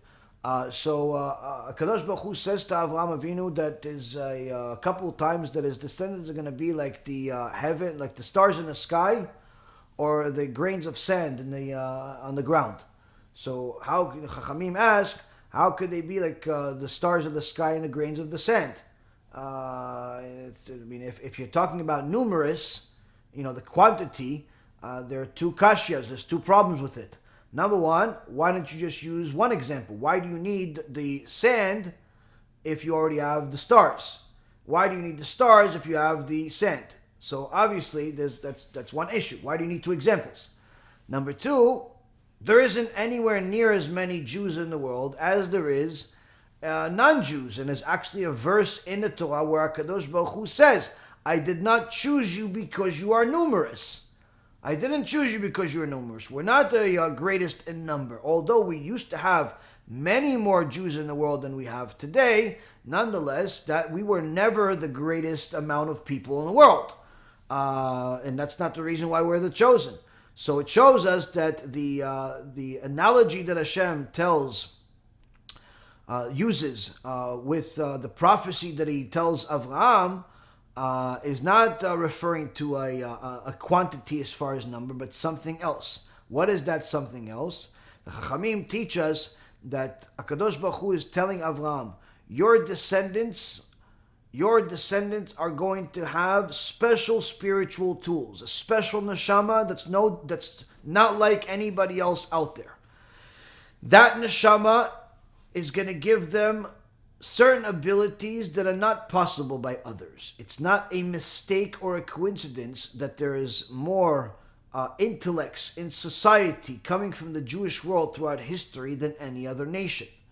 It's not a coincidence or a accident that there is so much Judaism in the papers when it comes to discoveries, when it comes to achievements, and even when it comes to disasters. And throughout history that's coming from the Jewish world. This is part of that prophecy. And HaKadosh Baruch Hu told us that when the Jewish people, when your descendants, Avraham Avinu, when they do the will of the omnipresent, when they do the will of the omnipotent, when they do the will of HaKadosh Baruch Hu, they will be elevated among the rest of the people in society, just like the stars. They'll be the best of everything. They will be the best. But when they do not follow the holy Torah that you, Avraham, taught your family, even before Mount Sinai, that you, Avraham, complied with, when they do not comply with the Torah, they will be like the grains of sand on the floor, meaning they will be worse than anything else in the world, worse than anything you can possibly imagine. I'm going to give you an example that I recently learned that's really shocked me. I mean, it takes a little bit more than it used to shock me, and this is one of the most horrific things I have ever seen. I've told you many times about different crimes of the Zionists throughout all of their existence, even until this day.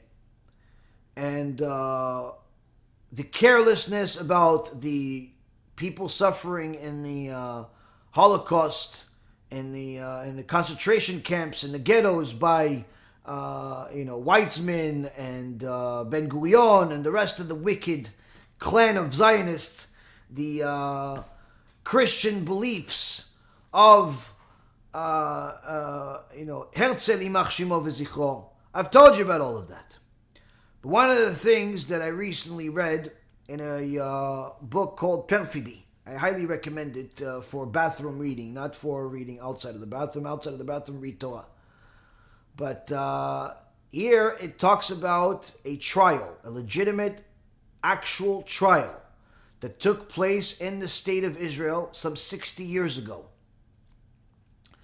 where they exposed one of the most vile human beings in the history of mankind, one of the most vicious people that ever lived, one of the worst people on planet Earth. In my opinion, he is worse than Hitler. And I think that anyone that reads the book will agree with it. Why? Hitler told you who he was. He told you he hated Jews and anyone that's different than what he thought is perfect. He wrote it in the Mein Kampf, and everyone ignored it for 20 years before it became popular. Mein Kampf wasn't popular on day one. It actually was practically unpopular for 20 years until it became popular and practically the number one tool of all the propaganda of the Holocaust and Nazi Germany after that. But one of the interesting things that you find out also is that Hitler was not someone that was unaware of God. He was a believer in Christianity. And he actually is quoted saying that he believes that both sects of Christianity, meaning Catholicism and Christianity, he's depending on them and he relies on them in order to do what he's doing. Perhaps that's part of the reason why the Pope at the time, Pius XII, I believe his name was silent when it came to all of the pleadings that the Jewish people sent him in letters and so on. That they're in ghettos and being murdered and so on. So the point being is that despite all of this, no one can say that Hitler hid it. One thing I discovered recently is that Hitler was something that was also connected to Haman. Not just by being an Amalek himself, just like Haman was an Amalek, but rather because the person that published his book, Mein Kampf, which was at a time that he was a nobody. The person that published his book, he was just starting to become somebody. He was in jail for some time. I think it was 5 years. And that's when he wrote his book. Hitler Yimach Shemo, who published his book? A person by the name of Max Haman. Yes, Haman. Haman from the story of Purim that tried to destroy Am Yisrael. That's the name of the army personnel. It was a general in the army that was the publisher of the book Mein Kampf. Haman. Haman that tried to destroy the Jewish people. Haman came back and did it again in the Holocaust. I found out very interesting, and if you want to call it a coincidence, you're an idiot. But nonetheless, all of the horrible things that Hitler did, and Himmler did, and Eichmann did, and Becher did, and all of these horrific people did, I don't believe makes them worse than the next person I will mention to you. Who is this next person? Dr. Castor. Who is Dr. Castor? Dr. Castor was working for the Jewish agency in Hungary. And he was used by the Nazis. He was used by the Nazis because when they went to Hungary, they didn't have enough manpower and resources to take almost 1 million Jews into the concentration camps of Auschwitz from Hungary. They only had 150 soldiers, and at some point they had 5,000 total people. But this to handle 1 million Jews, it's not happening. It's not happening. Jews, all they have to do is spit on them and they drown them. So they lied to them a lot, saying, no, we're just going to change the towns. You're going to change to a different place. You're going to be okay. We're not killing anybody. That's just rumors. Or we're not doing it anymore and so on. But they saw that the Jewish people weren't falling for the Nazi trap. So what they do, they hired a Jewish leader by the name of Dr. Castor, Yimach Shemo v'zichro, who was one of the leaders. He went to the Jewish people and told them where they're taking you is a good place. Where they're taking you, it's going to give you a place to work, independence, to practice your beliefs, to live without any ghetto like it is over here, nothing. You're going to be a good life. And they used this Rasha Merusha to convince over 800,000 Jews to go and get murdered with the cyclone gas in the concentration camp of Auschwitz. In his hands independently, almost 1 million Jews were murdered. A person that was the leader of the Jewish agency working for Ben Gurion Mapai. Everyone knew this. It's not that he didn't know. He admitted in a court that he knew that they're all going to get killed in a concentration camp by a cyclone gas bee. He knew that they're all going to get murdered. And he still did it. Initially he denied it, pretending to be a hero, a war hero, until this all came out in court. And this murderer killed single-handedly almost 1 million Jews. One of the Zionists. I didn't know this. I knew that they were nonchalant. I knew they cared less. I knew a lot of other things. But this I found out recently. And I think that person is much worse than Hitler. Much, much worse than Hitler. And you know what the worst part about it is? That his granddaughter, this Casper's granddaughter, is in office in government on the lefty liberal side of Israel today.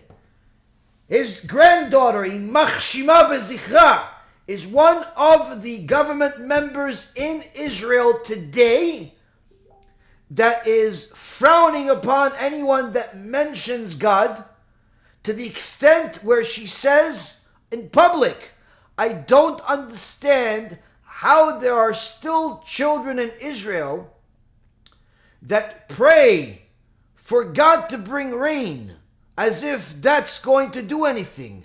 Don't they know that it's condensation that leads to rain? She has no concept of there being a divine being. And she's the granddaughter of one of the biggest murderers in the Holocaust, who, by the way, ended up getting a government job in Israel anyway. Instead of getting a death penalty, like some Nazis got, nothing. Nothing. So, what is the point? The point is, Rabotai, what HaKadosh Baruch Hu said to Avraham Avinu. If your descendants follow the Torah, they will be like Moshe Rabbeinu, Ish HaElokim. If not, they'll be worse than Hitler. That's the prophecy. And that's unfortunately the reality. Isaac is saying, what is the best way to thank Hashem for the blessing He is giving you on a day-to-day basis? Well, first and foremost, you should talk to Him and say thank you with your own words. Second, you could read Psalm 100. Mizmor LeTodah. Thanking HaKadosh Baruch Hu is a very good psalm. Psalm 100, you should thank Hashem.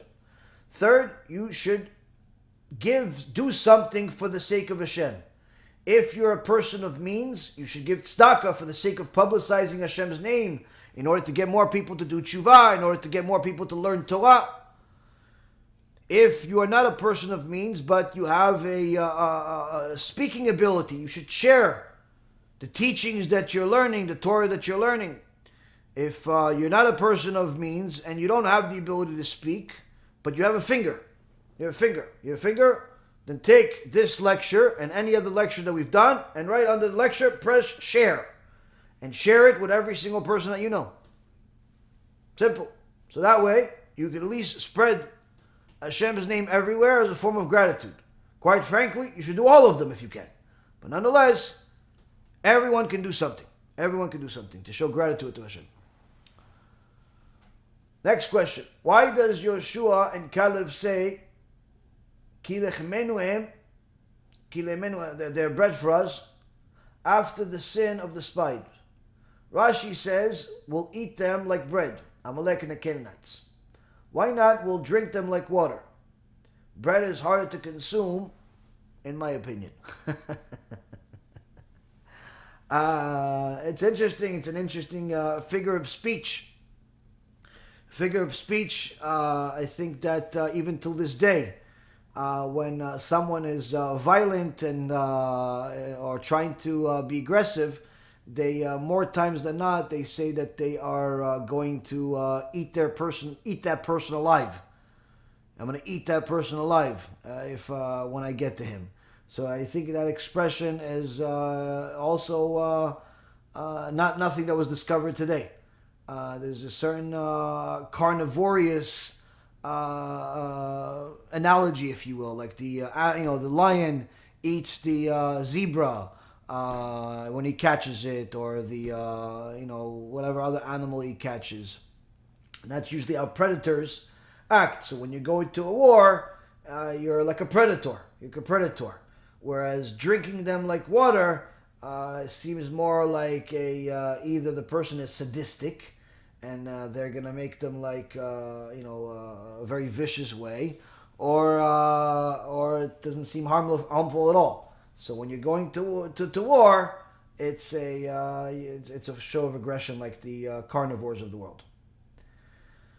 Hi, Rabbi. In a political world, is it better for the religious, i.e. Noahites, to vote for the lesser evil or just to abstain? Will it also be allowed to put somebody on our good side in a government in order to help fix the justice system, since the mitzvah, or just lay low or something else? I personally do not believe in votes. I never did. I think that all elections are fraud. That's just my personal opinion. Does the world need government? Yes. The Mishnah in Avot says that you should pray for the government to be orderly, because if there isn't government, then people will eat each other alive. Again, another example that's relevant to the previous question. It's in the Mishnah in Avot. People will eat each other alive as a form of aggression. But nonetheless, you should pray for the government to have order, to have justice. Whether you should go out of your way to vote, if you were in Israel voting for the religious party, some big rabbis say it's a mitzvah. If you are in a different country, let's say in America or other countries, and there's a clear party that the big rabbis are supporting, not big rabbis by popularity, but big rabbis as far as scholarship, the most holy rabbis are saying that this is a better party for the Jewish people, it's a better party for the Torah, it's a better party for that, then yes, you should vote for them, and it would definitely be a praiseworthy act. Sure.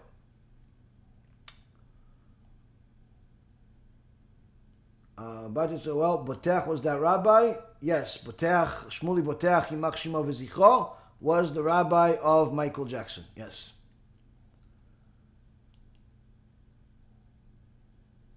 Shlomo, I'm sorry, I'm not going to read your Dvar Torah. It's just not the place or the time. Katya, and also it's not really appropriate for you to put a Dvar Torah in a comment section of a lecture. It's bad manners. Just so you know. Because if, let's say, for example, you get what you're looking for, which is to get people to read it, that means they're not watching the speaker that they came here to watch. It's quite bad behavior, to say the least.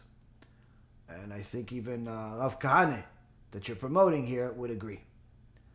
Hello, Rabbi. How can one know that their professional career is following the right path in Hashem's eyes, or that a plan or certain goals or aspirations for the future are part of God's plan?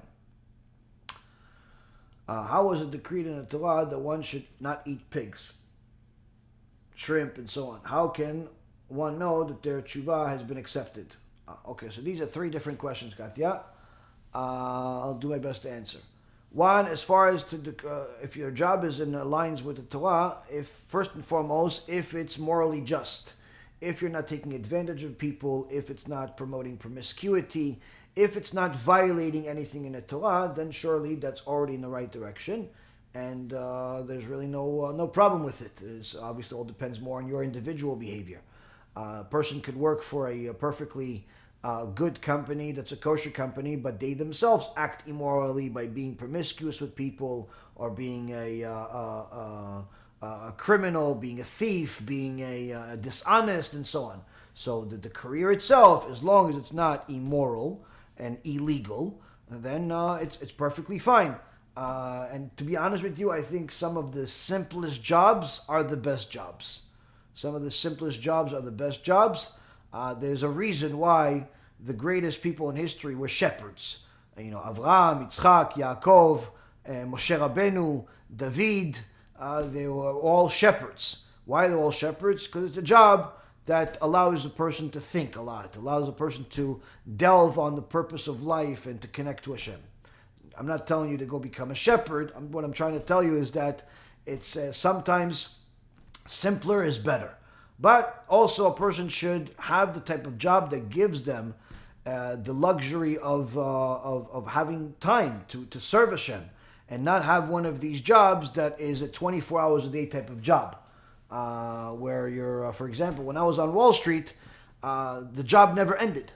Even though I was the boss and I decided when to work and when not to work, the reality is the market never closes, even more so today, where there's, all types of other new types of currencies and different types of investment vehicles and trading systems. Literally, if you're in the market business, if you're active in the investment world, there's no time to sleep because you're afraid that you'll miss something major.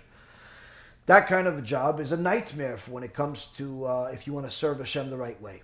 And you don't have a strong willpower and strategy of how to do it. So the job should be morally right, it should be legal, and also should give you freedom to serve Hashem. In regards to not eating pig and shrimp, there's a verse in the Torah, in the book of Leviticus. It says that we're not allowed to eat pig or all of these shrimps and lobsters and so on, and several other types of animals, by simply telling us two things. When it comes to pigs, it's one of the animals that Hashem specifies that we're not allowed to eat. One of the 4 animals that we're not allowed to eat because it has only one sign. You have to have 2 signs in order to be a kosher animal. So the rest of the animals in the world have either, if they're kosher, they have 2 signs, or they have no signs. The pig is one of 4 animals that has 1 sign. There's only 4 animals in the world that have one of the 2 signs. So Hashem specifies the pig as one of those 4 animals that you're not allowed to eat it. Shrimp is when it comes to fish. Fish have to have 2 signs, fins and scales. And surely shrimp is no different than cockroaches and and other types of animals that are simply cleaning the world, but they're not really supposed to be for consumption by people.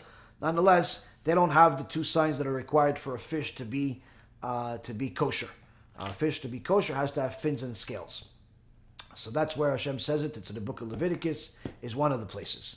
As far as to know when your tshuva was accepted, if a person continues to do what it says in the Torah, continues to do what Hashem is telling them to do, then they know that Hashem is accepting their tshuva because they're going in the right direction. As far as long as they continue to grow every single day, there's never a time where a person should think, I'm done doing tshuva. We're all supposed to do tshuva every single day of our life until the last day on earth. We're all supposed to be doing tshuva for one thing or another. And if it's not for the past sins, it's for the current ones. So it's everyone is making some type of sin, and if you fixed everything of the past, that means you've learned enough to know that there is even more mistakes that you made and are making than you thought originally. So the point is that tshuva is never an ending process, but as long as the Kadosh Baruch Hu is giving you the ability to continue doing tshuva, that is clearly a sign that Hashem is happy with what you're doing and is giving you the strength and ability to continue doing it.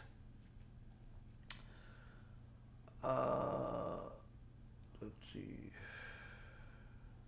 Even Bill Gates, Bill Gates is not a very nice person. Not a very nice person.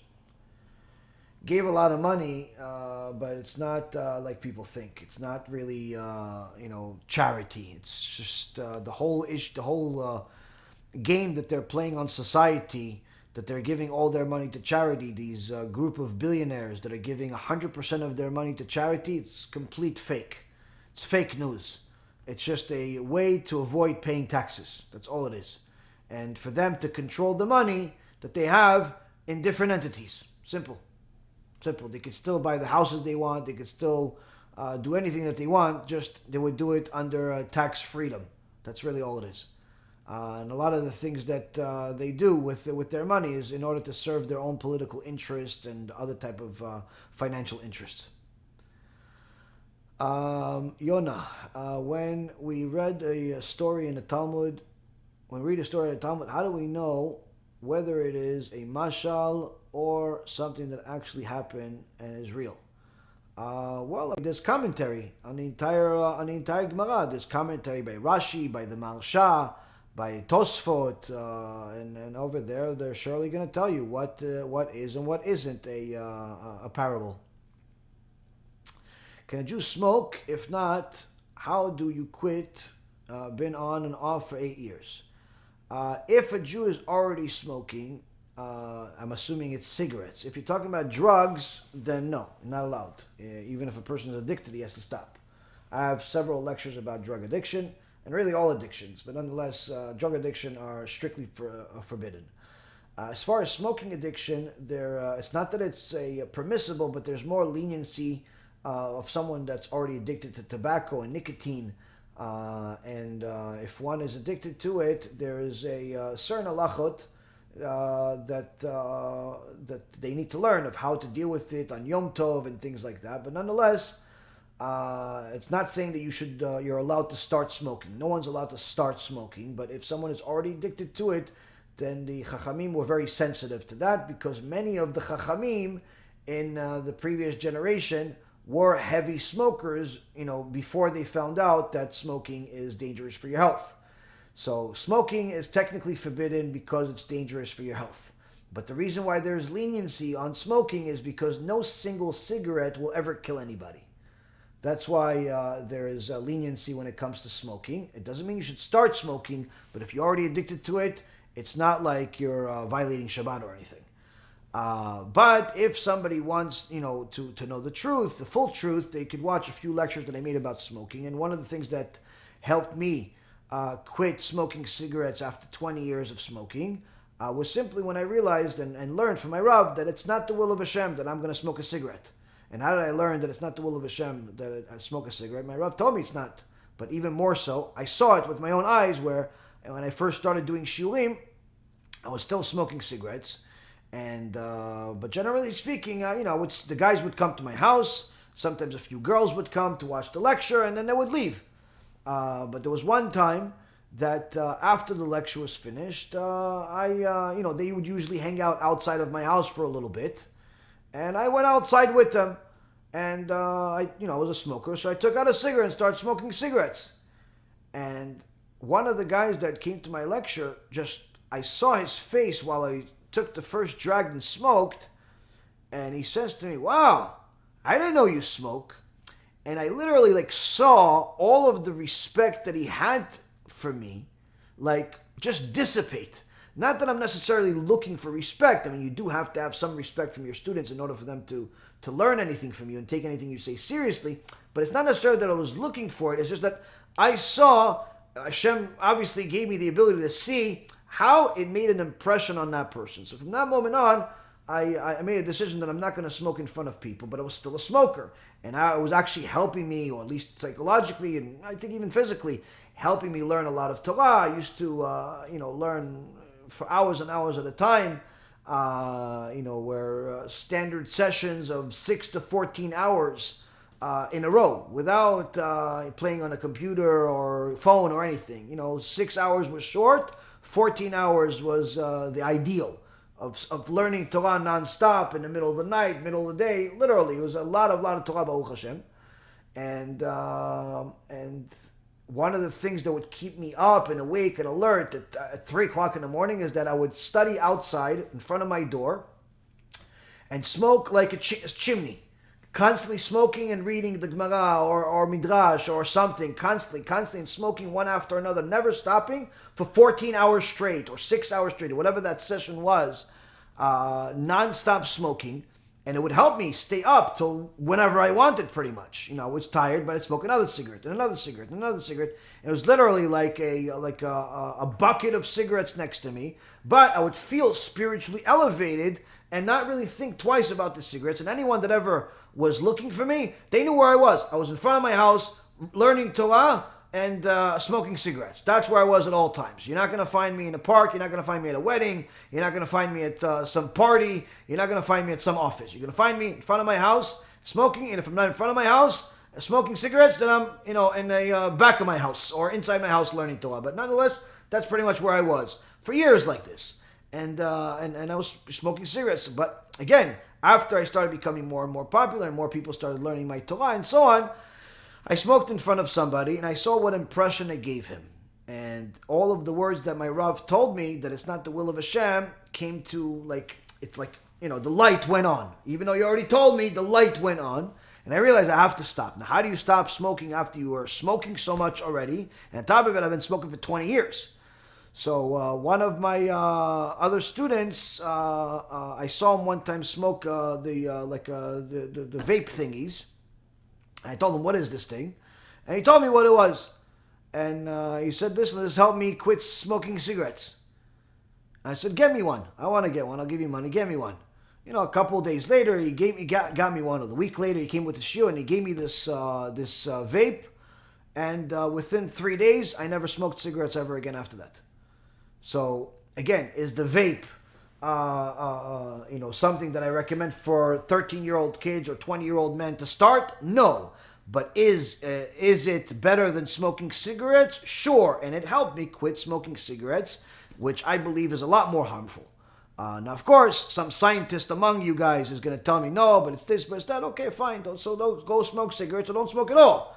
The point is, for me, that was one way that I stopped, and by going to downgrading or moving from smoking cigarettes to vaping. And that's what I would recommend for you to do, unless you have the willpower and the desire to stop smoking cold turkey, which is obviously ideal. It's best to quit smoking outright. Not vape, not chewing gum, not nothing. But it's hard. It's hard for people that are already addicted to it, and not even necessarily just the chemical addiction, but also the psychological addiction of having something in your mouth constantly. But if you can, you should. If you can, you should. If a woman converts and she already had a son before conversion who was over 13 years old, then she finds papers that she's actually Jewish born. Should Pidyon Ben be done? Since the son was Jewish when they were born, but she converted. It's a very interesting question. Means the son is Jewish. Should the Pidyon Ben be done? It's possible. Surely the son has to live a Jewish life. Surely the son has to have a bar mitzvah. It's possible that you would have to have a pidyon ben. It's very possible, but I have to double check. Also, we have to find out details about the husband. But interesting question. That's more of a intricate details that I would have to double check. I can tell you yes, but I'm not 100% sure. Why do Muslims believe that Muhammad is in the Torah? Where does the concept come from? Well, the Quran says that you're allowed to lie for the sake of publicizing the Quran, for the sake of their beliefs. So, in essence, for them, just like it's a mitzvah for us to keep Shabbat, to give tzedakah, to save somebody's life, to teach Torah, to eat kosher, these are all mitzvot for them. One of the mitzvot for the Muslims is to lie. So this is just simply another lie of the Quran to simply say that Muhammad is in the Torah even though he wasn't even alive anywhere near the time of the Torah. He's almost 2,000 years. 2,000 years after the Torah was written. After the Torah was written. So, but they're going to lie. Why? Because they know that most people are uneducated, on top of the fact that most people are naive and judge a person and even a religion based on stereotypes and exterior versus based on actual textual study and the actual truth. So because most people are naive and spiritually lazy as well as spiritually stupid, the Muslims take advantage of it no different than how the Christians take advantage of it. And they tell people whatever they want to tell them. They tell people whatever they want to tell them. But this is just one of the many lies that the Muslims tell people in society today. Just like they tell people that it's a peaceful religion. I mean, there's no bigger lie than that other than Yoshke being God. There's no bigger lie than, Islam being peaceful. It's the most ludicrous thing in the world. It's like saying Christianity has been peaceful to the Jewish people for the last 2,000 years. It's like a joke. You're not even sure to laugh or to cry. But that's, they know that most people are ignorant of history. And even if that history is 50, 60 years ago. And even if you are aware of history, it doesn't mean you know all of history.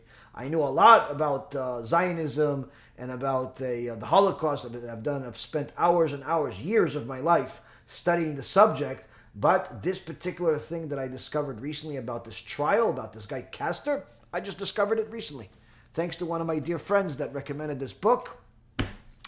Mamash, I'm shocked. I'm shocked that this is not common knowledge. I'm shocked this is not common knowledge. But nonetheless, I'm not afraid to say I don't know.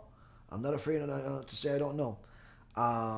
Okay, well, there's no more questions, but I want to do something.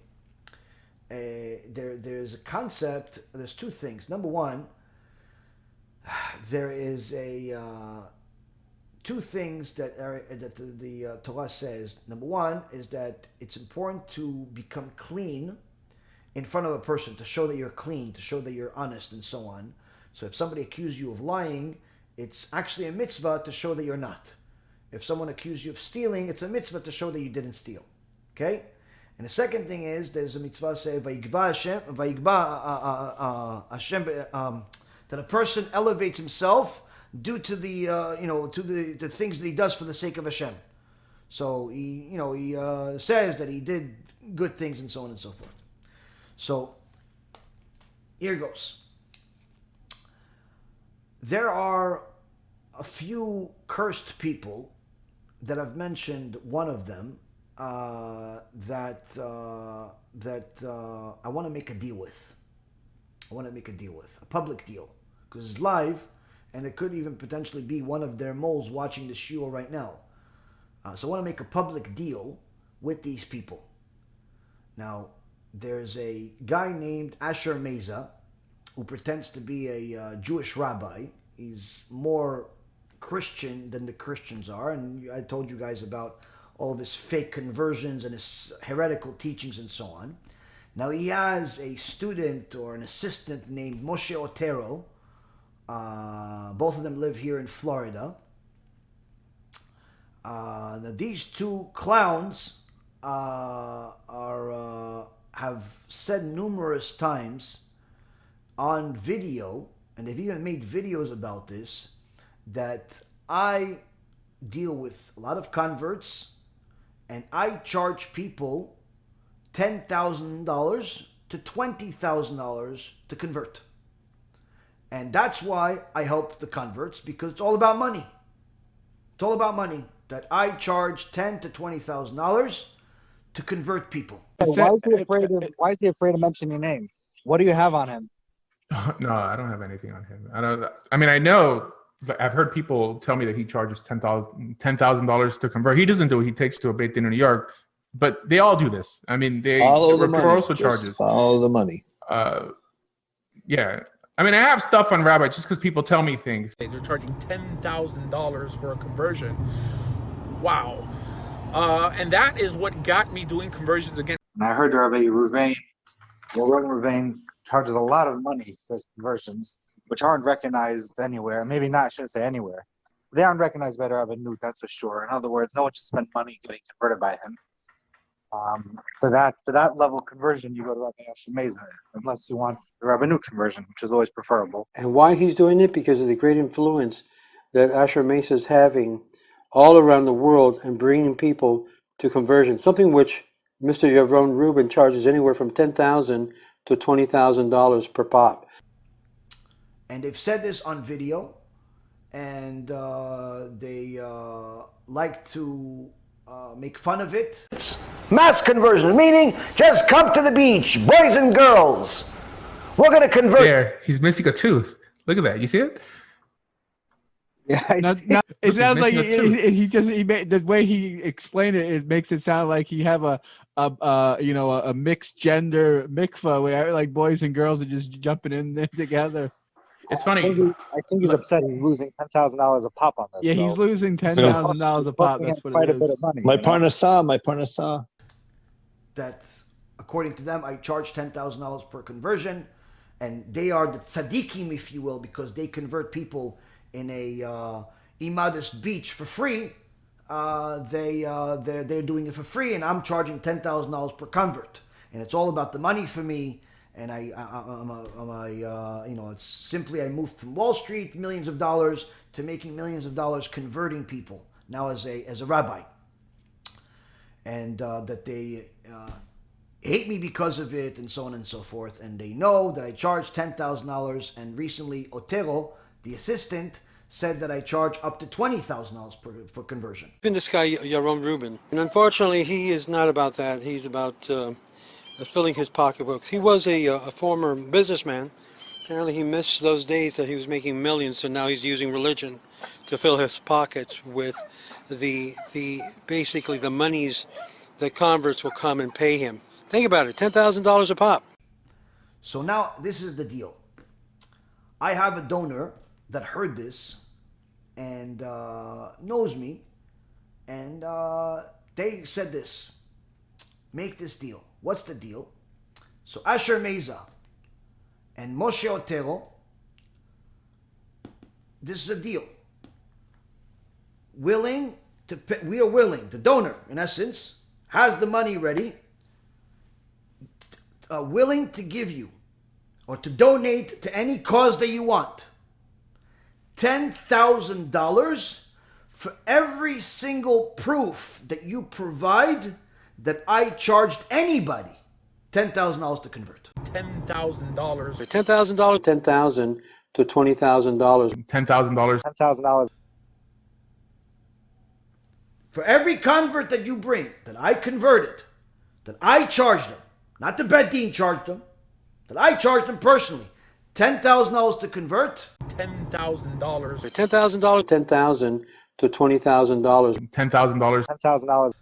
You will get $10,000. So that means I've converted quite a few people. I just had another person convert today. I had probably a family of 4 convert a couple of months ago. A family of 2 convert a month before that. Another one converted. Baruch Hashem, converts are coming, and then people convert. And Baruch Hashem, they're all going to a recognized Bet Din that's recognized by the state, by the Rabbanut in Israel. They're not going to some fake Bet Din that Otero and Meza made up. They go to the Bet Din, usually the Bet Din in New York, which is recognized by the state of Israel, one of the big Chachamim. So I've said this on video. The Bet Din that we deal with is recognized. It's a big Bet Din. It's by extraordinary Talmid Chacham, Rav Eliyahu Ben Chaim, and this is not a secret. I even have several lectures about it. So now, when you go to a Bet Din, you have to pay them, Bet Din. So now, we're willing to give you, or to donate to any cause that you have. Donate to, I don't know, family zoo, or you can take it personally, $10,000 for every single convert that you can bring that can show legitimate proof that I charged them $10,000. $10,000. $10,000, $10,000 to $20,000. $10,000. $10,000. Because that's what you say. I could say any amount. I could say any amount. I could say $2. I could say $5. I could say $10,000. But you use $10,000. $10,000. $10,000, $10,000 to $20,000. $10,000. $10,000. You use $10,000. So we'll use $10,000. Or Otero said $20,000. So we use $10,000 to $20,000, or any amount in between. Any amount, actually. Any amount. Every single person that you can show that I charged them this amount of money, this $10,000 to $20,000, whatever this amount in between, all that, $10,000. $10,000, $10,000 to $20,000. $10,000. $10,000. anyone, you show me that number, I'm going to give you $10,000. I'm going to give you $10,000. Obviously, the donor is going to give you $10,000, and we can sign a deal in front of a Bet Din publicly. Everybody has it. I'm on record, ready to check $10,000. You get bringing. That means you want to buy a house? Bring 20 converts that I converted that you have that I charge them $10,000. $10,000. $10,000, $10,000 to $20,000. $10,000. $10,000. 20 converts. Everybody, $10,000 is not something you keep in a shoebox. $10,000 usually is in a bank. You bring a bank statement, shows Yaron Reuven got $10,000. $10,000. $10,000, $10,000 to $20,000. $10,000. $10,000. They got some type of an invoice that shows that I charged him, or that I charged him $10,000. It shows it in my bank account. It shows it in the bank account. It shows a check. Something, legitimate record. You can't just say, oh yeah, this guy text messaged me that I charged $10,000. $10,000. $10,000, $10,000 to $20,000. $10,000. $10,000. No, you gotta show me somebody paid me. In any other time, in the last year, in the last month, in the last 5 years, in 7 years, any time, if I charge $10,000, $10,000. $10,000, $10,000 to $20,000. $10,000. $10,000. anybody, for every person, you get $10,000 to you personally, to your friends, to whoever you want. $10,000 per person. So that means you want to buy a house right now, you want to get a down payment of $200,000, bring me 20 converts. 20 converts, you get 200 grand. This person used to be on Wall Street, has a lot of money, he's ready to do it. And he told me to say whatever number I want. 10,000 per person. Asher Meza, you have videos, and Moshe Otero, you have videos saying that I charge $10,000 per person to convert people. $10,000. $10,000, $10,000 to $20,000. $10,000. $10,000. Now I say, I've never charged a person a single dollar. Not 10,000. $1. $1. No one has ever paid me to convert. People paid the Bedin, and I even tried to help them. By telling the Bedin, maybe they can give a discount from time to time. But you're saying I charge $10,000, and you know this because you know this for a fact, because you say this in your lectures. So since you know this for a fact, that I charge people $10,000. $10,000. $10,000, $10,000 to $20,000. $10,000. $10,000. So much so that you make videos about it, and you have a blast talking about it on a regular basis. No more than a half a dozen times that it was shown to me that you say this, that I charge people $10,000 for conversion.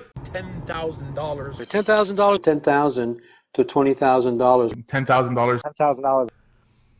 You have that? You give me proof? $10,000 per person. $10,000 per person. You can get it in cash. You get a check. Get a money order. You can get it with, I can put it in a dove. It could fly to your house if you want. Wherever you want. I don't know if the dove's going to go to Gehenom where you are, but let's say, we'll pretend it does. Anyway, whatever way you want to get this $10,000 per person, it's going to be sent to you. But you have to bring the proof. Now, if you're going to take this challenge, we have to get something in return. What is it? If you're going to take this challenge, for every person that you bring, that's a mistake, that's a lie, you have to donate $1,000 to whatever cause I want. $1,000. Nothing to me personally. I don't need your money. Don't want your money. But $1,000 you have to donate. $1,000 you have to donate to whatever cause I want. Maybe to buy some tzaddikim in Israel a mattress, or help them for Shabbat, or some poor people. Whatever $1,000, whatever I decide for $1,000. For every person that you create out of your very creative mind, $1,000 for every person.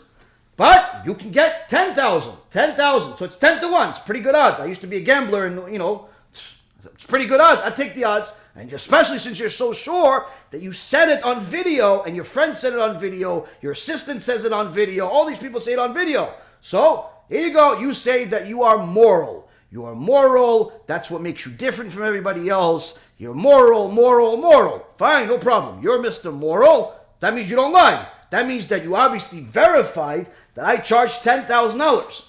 $10,000. $10,000, $10,000 to $20,000. $10,000. $10,000. For every conversion. So, since you're Mr. Moral, call all of your sources, all of the dozens and dozens of people that have provided you this information, and tell them, please, I'll split with you the $10,000 if you could just show me the bank account that shows that he charged you $10,000. Now, I know you're going to say, no, that's not how they do it. He's not going to charge you directly. I'm going to charge you directly. He's going to have the Bedin charge you the $10,000. $10,000. $10,000, $10,000 to $20,000. $10,000. $10,000. And then the Bedin is going to give him the money. Okay, that's you. So, we'll make another bet. Another thing. $10,000 in addition to the $10,000 that you can show that the Bedin has ever paid me anything more than a single dollar. I mean, anything more than zero I can say, but let's make it $1. So it's worth a pruta. If the bet din that I've used, whether in Florida or in New York, or any bet din that I use, I only use 2 bet dins. I mean, I've used ones in Israel also. You can ask them too, actually. Any bet din has ever paid me a single dollar, not even 10,000, a single dollar, meaning the odds are even better for you here. A single dollar for conversion. You get another $10,000. That means that now you get 20 converts, you could potentially get $400,000. $400,000, you could buy yourself a new villa in Genom. I mean, you want to have a villa, don't you? So here you have $400,000. All you need to be is 20 converts. I have, almost a dozen in the last few months. So, I mean, surely you could find somebody. Maybe get the recent people. Anybody you can get paid me, or that the bet din paid me. $10,000? $10,000. $10,000, 10,000 to $20,000. $10,000. $10,000. You get 10 grand from each side. Okay? So, you are Otero, your assistant. He probably needs, I don't know, maybe to get himself a psychiatrist or something for his psychoticness. Maybe he can pay for his medical expenses. Whatever it is, you are Mr. Moral with the other moral person. And again, I am more than happy to write the checks. Write the checks. But again, every time you bring somebody and it's wrong, you have to pay $1,000 to any charity that I want. Any charity that I want. That means that if I want a charity to save the family zoo, you have to donate the money to them. If I want to donate it to some tzaddik in Eretz Yisrael, you have to send the money to them. $1,000 versus your 10,000, or really 20,000. So now it's really 20 to 1. So since you have all of your students, they like to laugh about it. They think I'm a multimillionaire because I'm making so much money from converts, and you're the only righteous person that does conversions for free, and so on and so forth. Chavod, prove it. Prove it. Right? I'll cheer you on. Prove it. Prove it. Prove it. Go, go, go, go. You prove it. All right? You get yourself, become a millionaire even, actually. The amount of converts, you can be a millionaire. Who knows? Next thing you know, you'll be somebody. Sorry for the show for all of you. Maybe perhaps you were entertained, but it's important to know the truth. If I ever charged any of you $10,000, $10,000. $10,000, 10,000 to $20,000. $10,000. $10,000. or really anything, $1 for conversion, send your information to Asher Meza, send your information to Moshe Otero. Please do me a favor, send it to them, expose it to the public, show the check, show it clearing, show my name on it, show everything to the whole world. Yaron Reuven is a criminal, he's a liar, he's a thief, he's making millions of dollars converting poor people. Just like Korach said about Moshe Rabbeinu. Le'avdil mi Moshe Rabbeinu. I mean, I'm not even a dust under his feet, but, that's what Korach says. Korach said Moshe Rabbeinu is a criminal, he's taking advantage of people and so on. Okay, so say, publicize it. Help Asher. We'll have a campaign. Help Asher find the victims. Maybe we can start a campaign, start a website. Help Asher and Otero find the victims. Find the victims. That's what we should do. Start a website. Help Asher and Otero find the victims. It's like Black Lives Matters. Help Asher and the victims. That's what you can do. And you guys can get funding. Funding, $10,000 a person. I think it's a great idea. This too had to get rabbinical approval. And it got it. Why? It's important for a person to know the truth. Not just me. I know what's the truth. You to know the truth. And if you're going to learn the truth, you need to know that everything is true. So Asher says something on a video. I say something on a video. Now, we're never going to have a debate about religion because I don't believe in debating with different religions.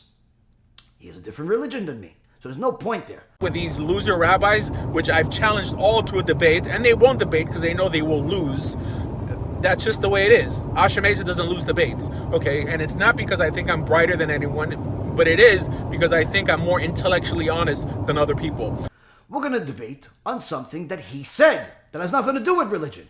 He said, I charge $10,000 for conversions. $10,000. $10,000, 10,000 to $20,000. $10,000. $10,000. I want to see proof, and we want to pay for it. Anyone that can help Asher, please do. Help him. Find the victims.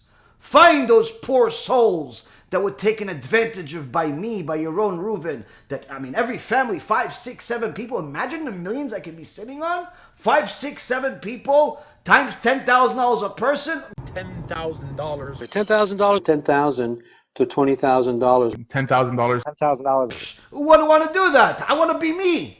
Well, his version of me that has that kind of money. So Moshe Otero and your boss Asher Meza, you got yourself a job. Simple job. Get people to show you the proof that you have been spewing for months and months and months. I never acknowledged this. I never talked about this for one reason. I don't really care when people make fun of me. They call me stupid. They call me an idiot. They call me fanatic. Whatever they want. I only care if people make fun of Hashem. That's all I care about. But there's one thing that bothers me. One thing. If people call me a liar. Because that, for sure, I know I'm not. Stupid, it's possible. Fanatic, you could say so. I like being fanatic. But liar, I'm pretty sure I'm not. So you called me a liar. So I want to see that lie. And now the money's on the table. Get ready to get paid, Asher. For all of those videos after all these years of ruining people's lives, finally you're going to get paid for conversions. But not the conversions you did, conversions I did apparently. Hey, there you go. Thank you, Rabotai Kareem, for listening, for being entertained for the last couple of hours. I appreciate you being here. And Bezrat Hashem HaKadosh Baruch Hu will bless each and every single one of you that's watching, that's learning, and that wants to do what HaKadosh Baruch Hu wants. Bezrat Hashem, we'll see each other next week. We'll learn more, and perhaps we'll have some news from Camp Asher and Otero that like to publicize all types of things that are against Hashem's will. Let's see what they come up with. I'm sure we'll be surprised. Baruch Adonai Leolam, Amen ve'amen.